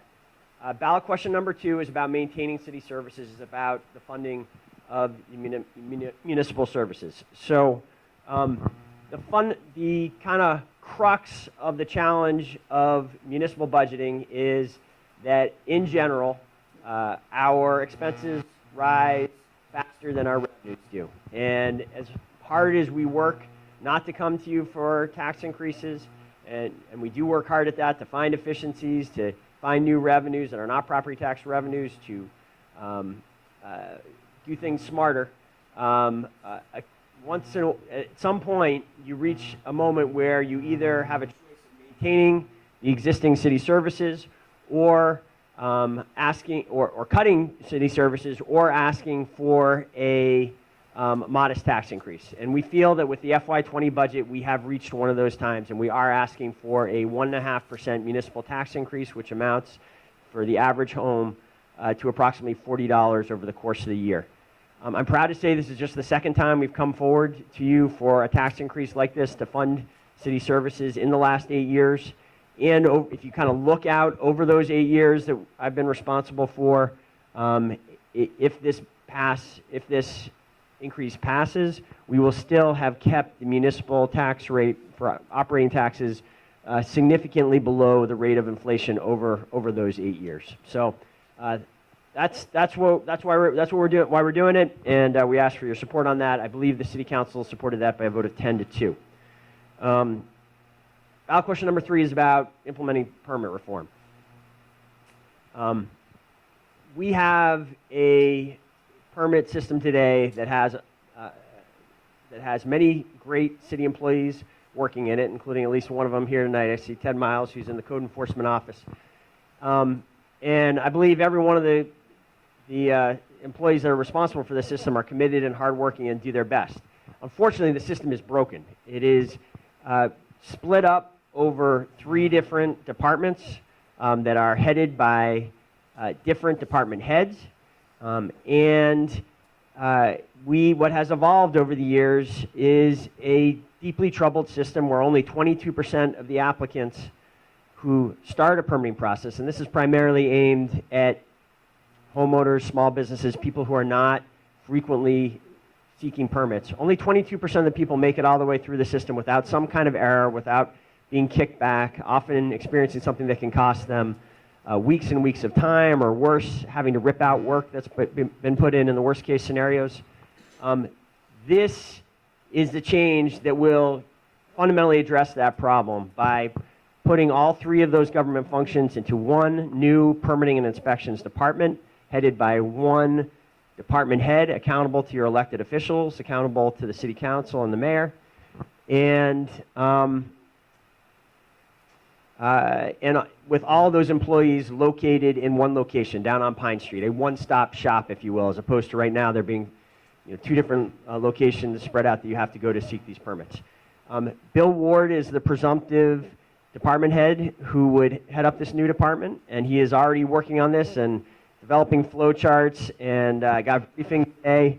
I'm very confident that in a short period of time, if this goes through, we will be able to dramatically improve the kind of statistics like that error rate. He's already set a goal of reducing it, of increasing the people that go through successfully to 68% in the first year, and we'll get better from there. So that was supported by the City Council 11-1. I really think it's an opportunity to dramatically improve this long troubled area of city services. Am I doing something wrong with this mic?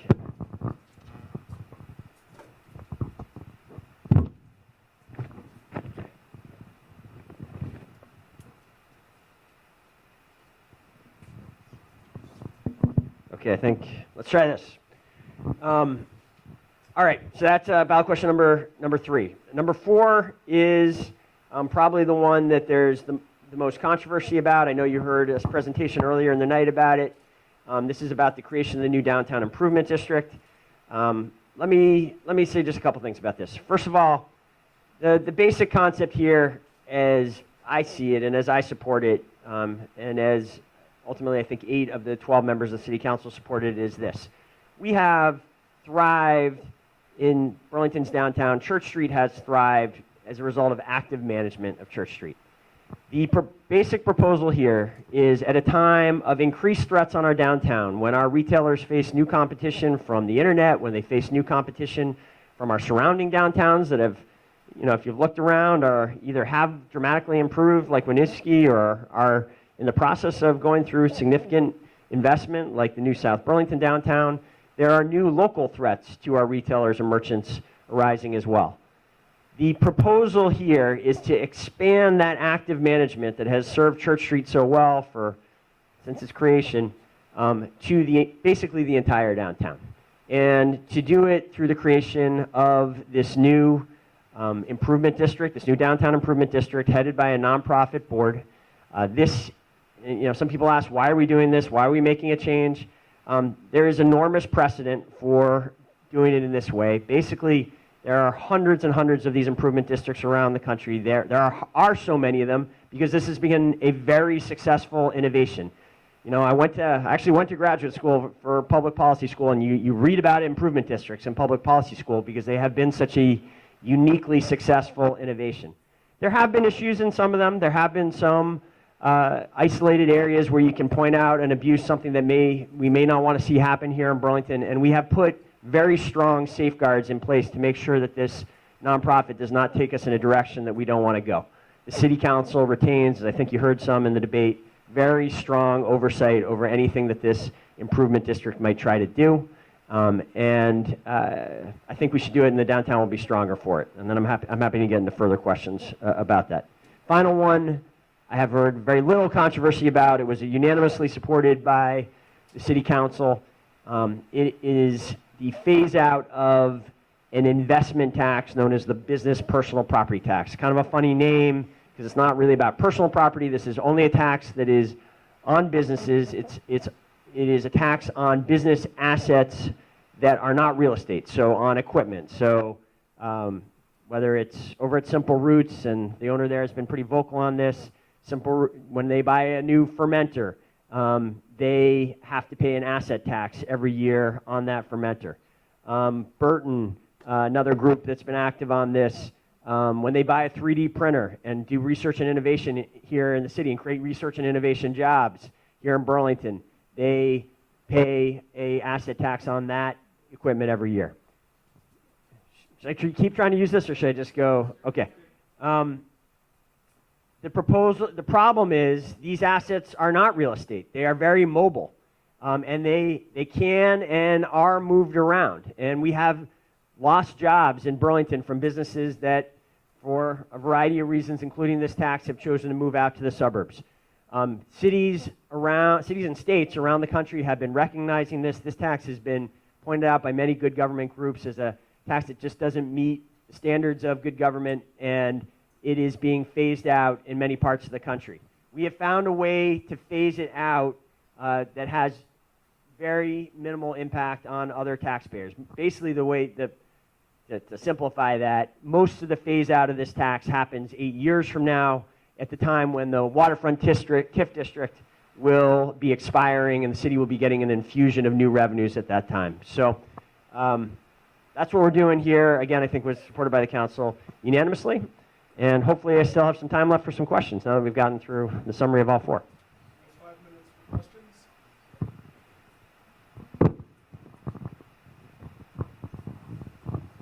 I know this Very crowd's got uncharacteristic of our work.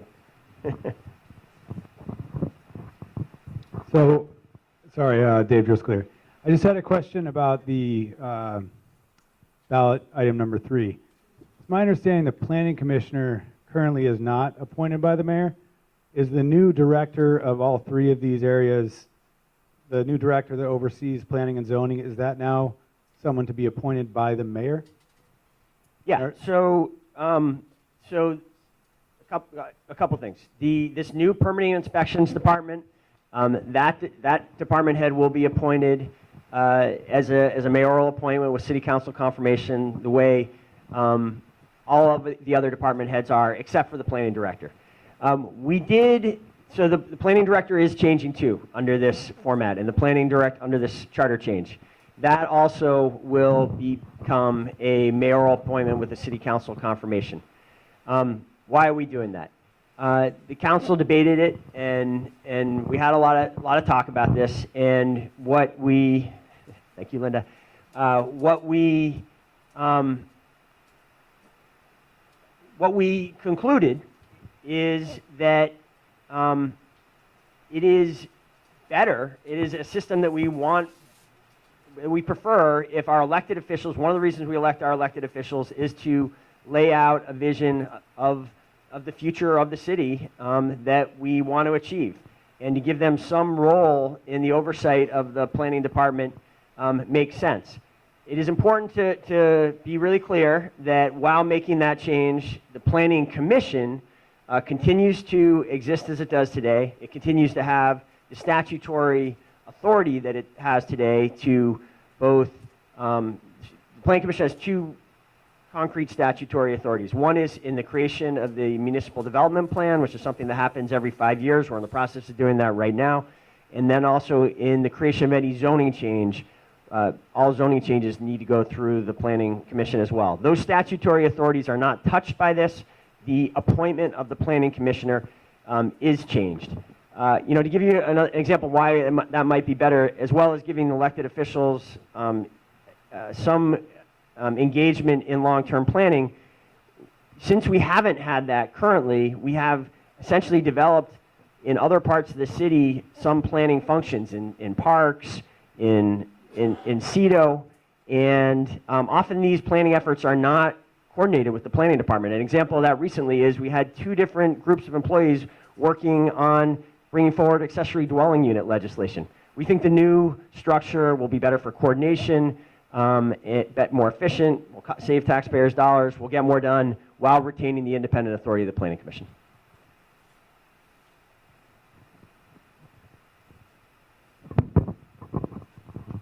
got Paul in the back first, and then. Regarding the downtown improvement district, candidate Christensen had brought up constitutional rights concerns revolving around an improvement district. Are you aware of any reason that that would be a concern with an improvement district? You know, I was out of the room for a couple minutes there, and I didn't hear that directly, but I think perhaps, and maybe Keaton can shake his head if I'm not on the right track here, we have had debates about, there are constitutional issues that come into play in terms of what kind of behavior is protected in our public right-of-ways, what the city can do to regulate that behavior, such as panhandling, or so we've had debates about the constitutionality of trespass ordinances. None of that is changed by this charter change. None of those constitutional protections is or can be changed by this charter change. There is very strong protections of public rights within the public right-of-ways, and that will not go away as a result of this charter change.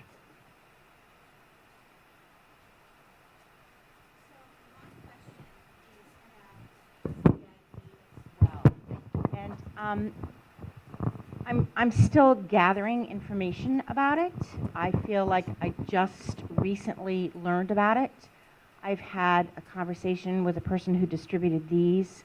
I've had a conversation with Pat Robbins. I've had a conversation with Keenan.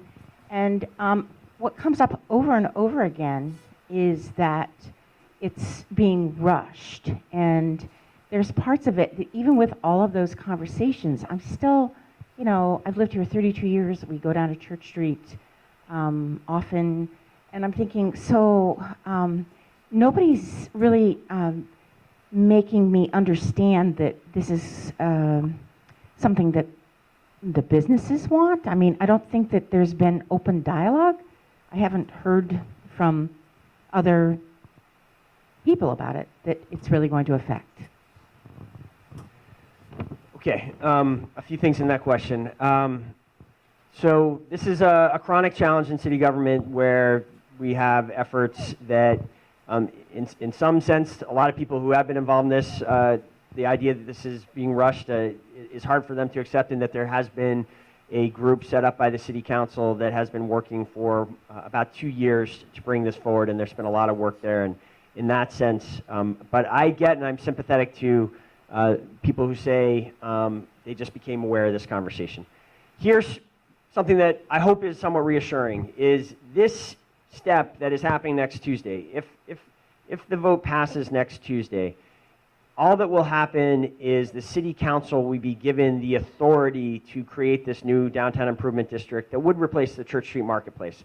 That starts the beginning of a process I expect to be extensive, of writing bylaws and budgets and management plans for this new entity, all of which the city council has to pass and the mayor has to sign before it comes into being. And so there will be, for people who are concerned and want to engage in this, there will be a lot of opportunity to engage in the details to get this right. I can assure you the overwhelming majority of the business community in the downtown is strongly supportive of this. The Burlington Business Association is strongly behind it. The Chamber is strongly behind it. I'm sure there are isolated individual businesses that don't agree, but in general, this has strong support from the business.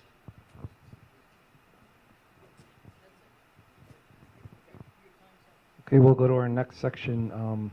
Thank you, Mayor. Thank you for your time. And we have a new title for this section. We call it Community Time to Engage Elected Officials. So it's for you guys to ask them questions. So we'll ask them to give a 2-minute update on what's going on in their world, and then we'll ask them questions. So come on up, elected officials.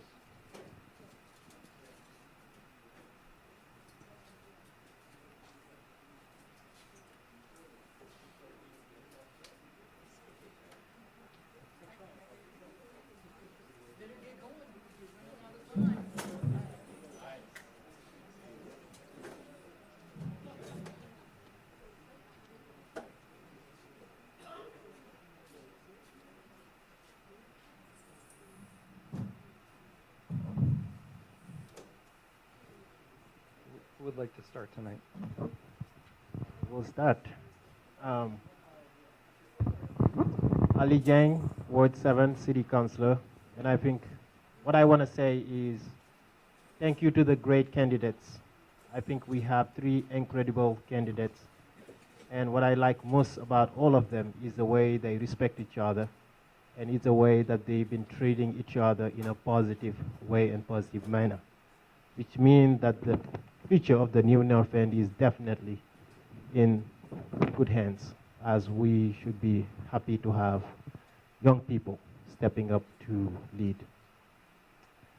So in my world, there is not much going on, other than we have Tuesday, March 5th elections that are going to take place.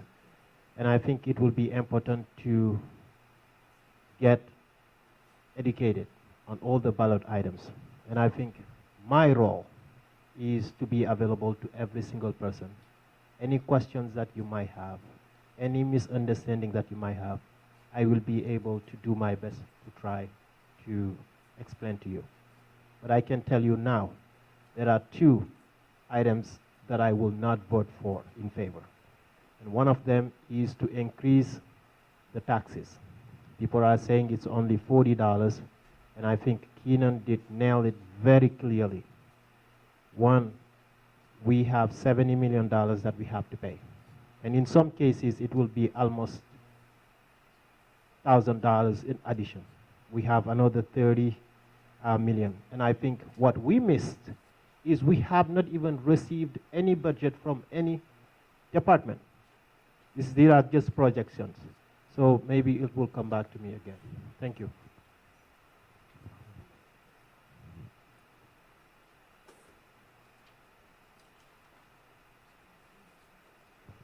Hi, I'm Carol Odie, and I represent District 6-1, which is the far new north end. In Montpelier, I'm a state representative. In Montpelier, the problem of affordable housing varies across the state, and rents are generally high in most regions. Homes can be out of reach for most working Vermonters.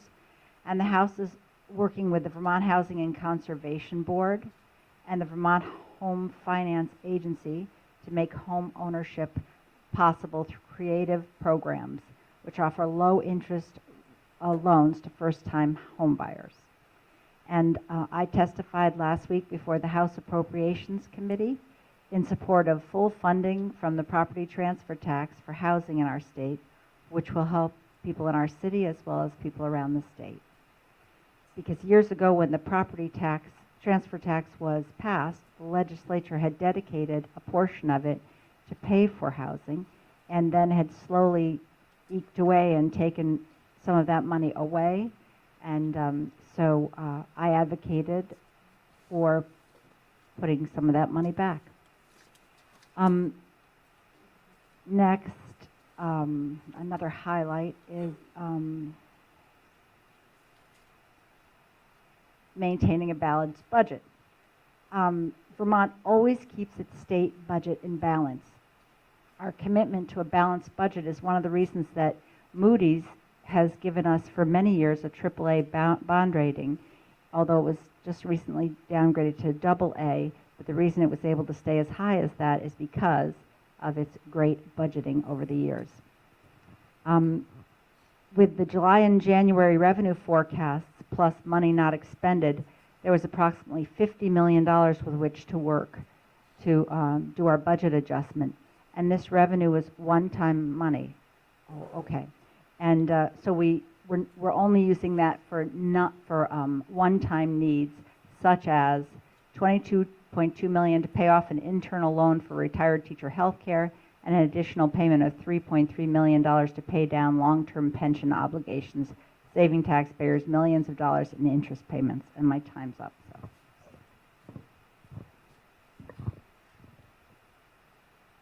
Hi there, I'm Jean O'Sullivan. I represent District 6-2, which is from Ethan Allen Shopping Center all the way to the police station up to North Champlain and Ethan Allen Parkway. So it's a great district. I've been representing it now for, well, this is my 5th term. amazes me. Anyway, I'm on House Commerce. We are not only wanting to make life affordable and getting more affordable housing, we are working as a workforce issue into early education and childcare to build out childcare, because the way we're going to build up the population in this state is with affordable houses and childcare.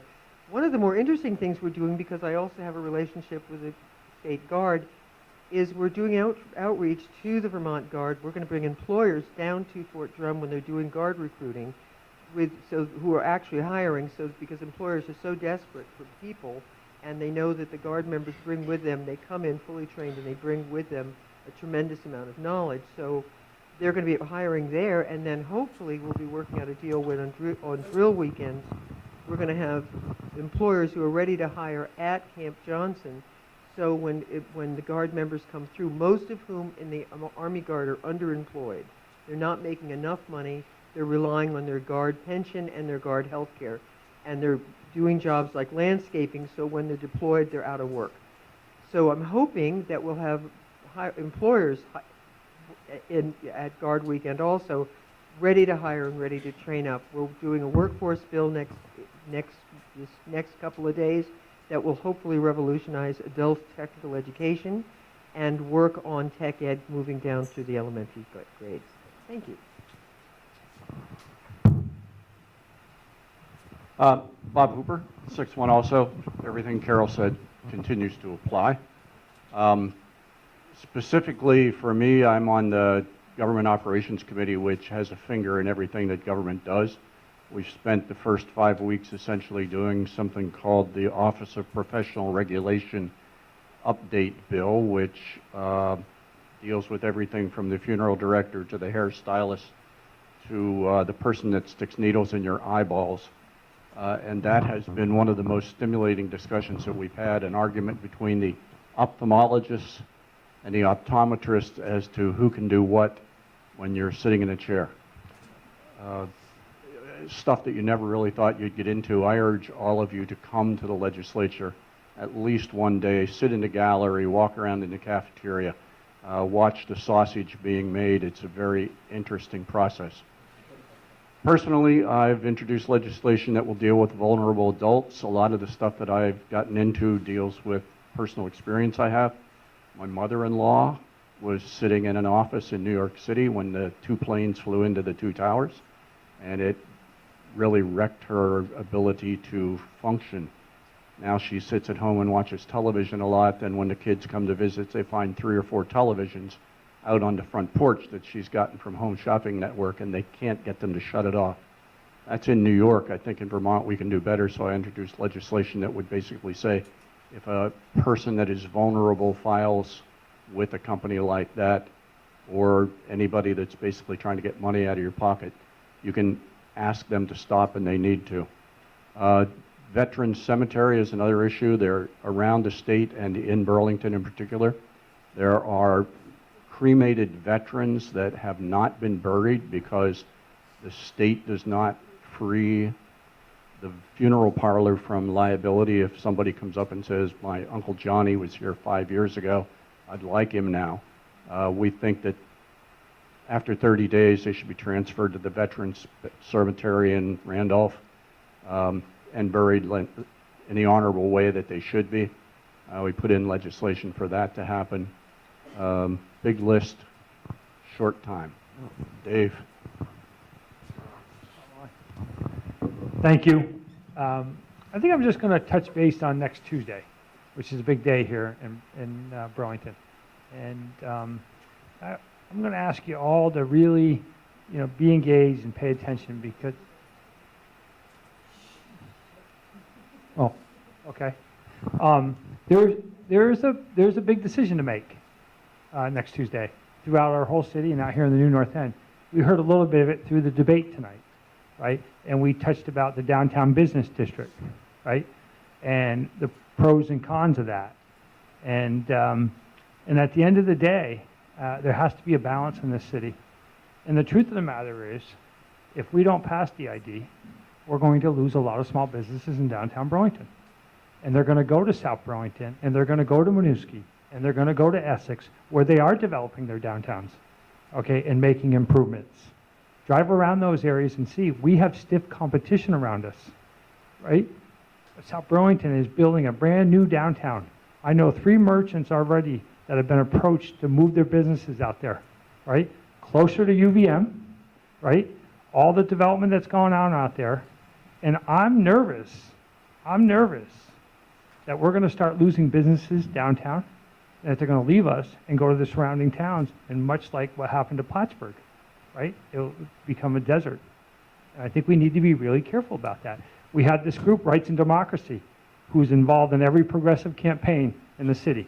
They've sponsored every single progressive candidate, and even the candidate out here in the New North End. This is an organization that does good work. They don't make good decisions on governance, but they advocate well. Their idea of business is dealer.com should be Burlington, Vermont.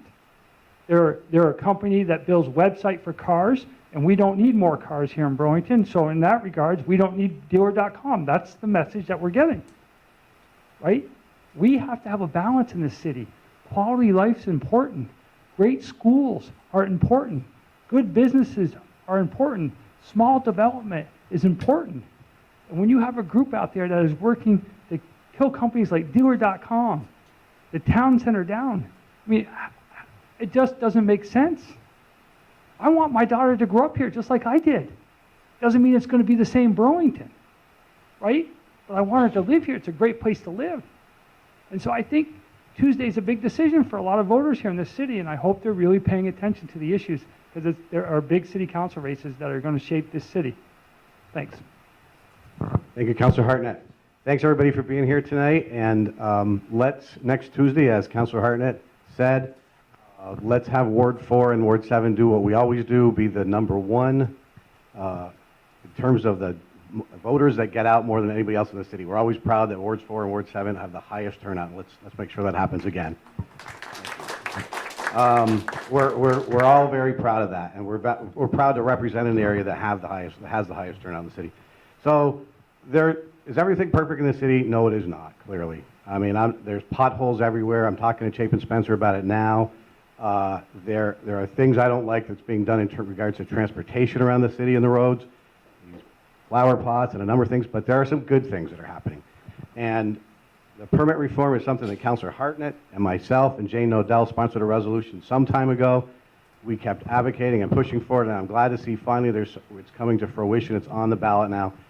There are horror stories that happen over and over again, and as the mayor said, we have good employees, but the system was a really poor, bad system, where homeowners have to jump through so many hoops, go to different departments, one place, they go to another place, and get different answers from different departments. Now we're going to have one-stop shopping, and we're going to reform that system in more ways that are going to help homeowners improve their properties without having to jump through so many hoops. In terms of development, it's easy to talk the talk, but if you're not going to walk the walk, then really it doesn't matter. If you say, I support the city, the town center, but you say, hey, the city council made a mistake in allowing the developer to pour the foundation. We didn't just do that without expert advice. We listened to experts who came in and told us about that. And the reality was, our role is to keep that project. Now that the mall has been demolished and it's gone, we need to do everything we can to move that forward. And so we were faced with, do we allow that to go forward or let it sit there and languish? Now, it languished after for other reasons, but the council did its job in allowing that to go forward. Again, experts in the field told us that that is not unusual, and we felt very confident that there was no question that the financing would be secured, because look, a developer is not going to spend $30 million to demolish a mall and then $20 million more to pour the foundation and think that they're not going to get the financing. So we did the right thing there. Thank you. So we have about 12 minutes for questions. Short questions, under 30 seconds, and then we'll try to keep it to a 90-second response and see how far we get.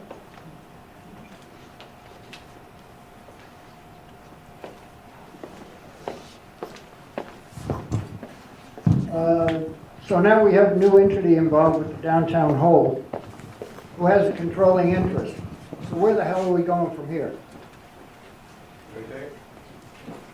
Where's the microphone? Just at the microphone away. Somebody's always trying to take my microphone. We need more money. Where are we from here? It's a good question. We heard from Brookfield, who is the 51% majority owner now, and that was really, I couldn't give the full answer because my time ran out. We get a short amount of time. But good work on the time keep for that. But the reality is that was sort of the holdup between Cinex and Brookfield. Brookfield is a $280 million company. $280 billion company. And they, at the time that Cinex wanted to move forward with the foundation, they actually started reassessing all of their businesses and properties all over the country. That's what slowed it down. But we asked for them to come and meet with us in person in front of the council, and they did. Because frankly, we, like citizens, were not sure what the holdup was, what was going on. We heard there was a friction between the two. But we have now been assured, and this is, I think, good news, that Brookfield has said, we are 100% behind this project. And we do expect now that we will pour the foundation in the spring. We're moving forward. They are going to be more of the face of the project, though, which I think is probably a good thing, than Don Sinek says. So I think we got good news when we heard from Brookfield just recently. Yeah, I think we need to focus on the positive here. Because the whole, as it is, let's try to make sure that the development will come true. Now, when Brookfield came to the council to explain, and I asked him one just simple question. In a range 0 to 10, how likely is it that this project will go through? They did not want to give any answer. All they say is it's going to come true. But I think their explanation gave me some confidence. But at the same time, until we see the project started, we have the right to say maybe nothing will happen.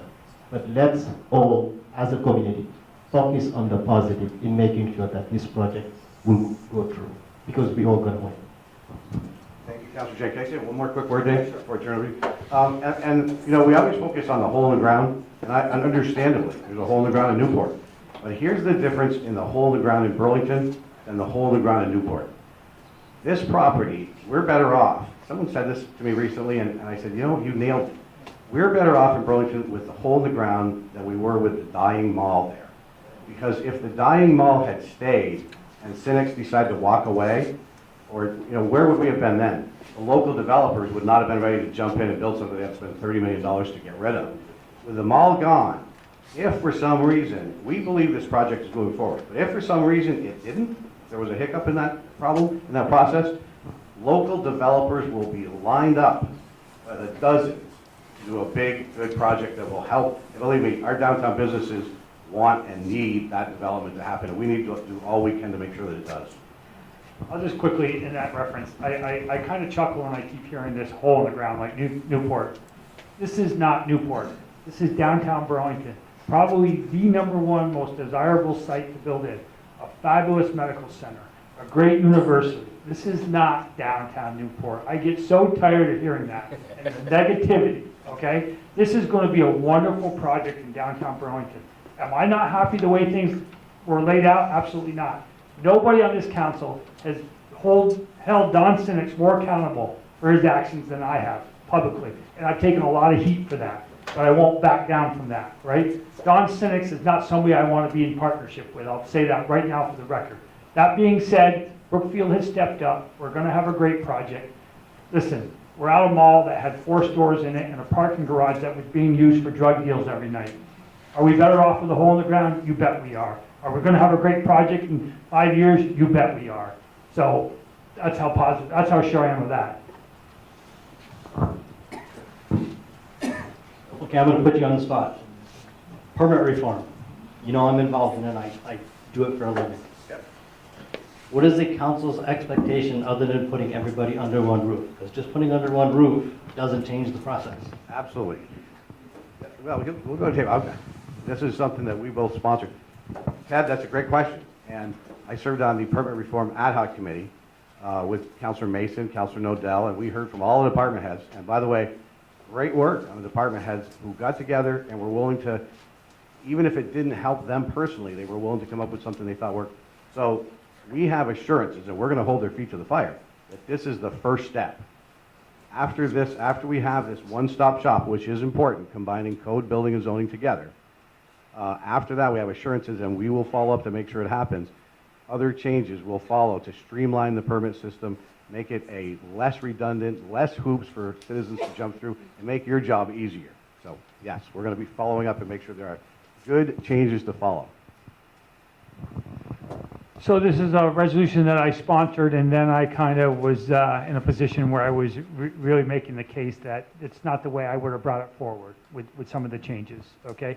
That being said, right, this is a no-doubter, right? Permit reform has to happen in Burlington, okay?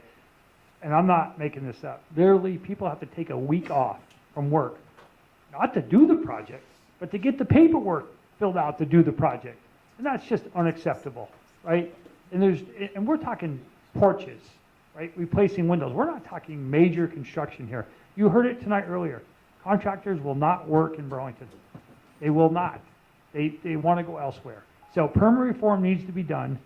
The guy that's going to oversee that and the staff that is going to oversee that, and I actually personally know the staff. I know some of them that live out here in the New North End are incredible people. They'll do an incredible job. Bill Ward's going to head that department. Bill Ward has run our code enforcement for years. He's done an incredible job doing it.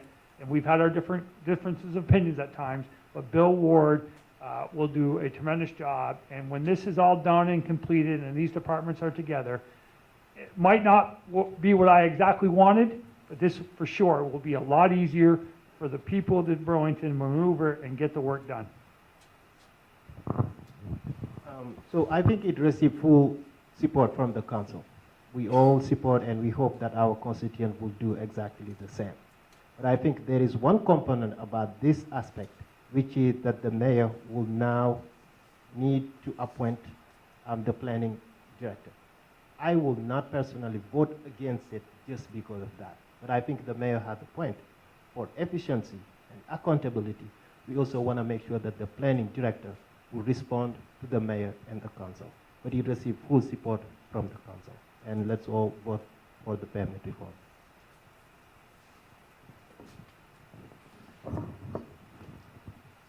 One more question and then we'll wrap up. No, we will wrap up. Thanks everyone. Thanks for coming and hang your chairs up. Oh. One more thing. So as you're helping pick up the chairs and whatnot, can you make a point to go over and say thank you to Dave Hartnett for all of the hard work he's done for our community? This is his last meeting here. Thanks.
Found everything you needed, Charlie?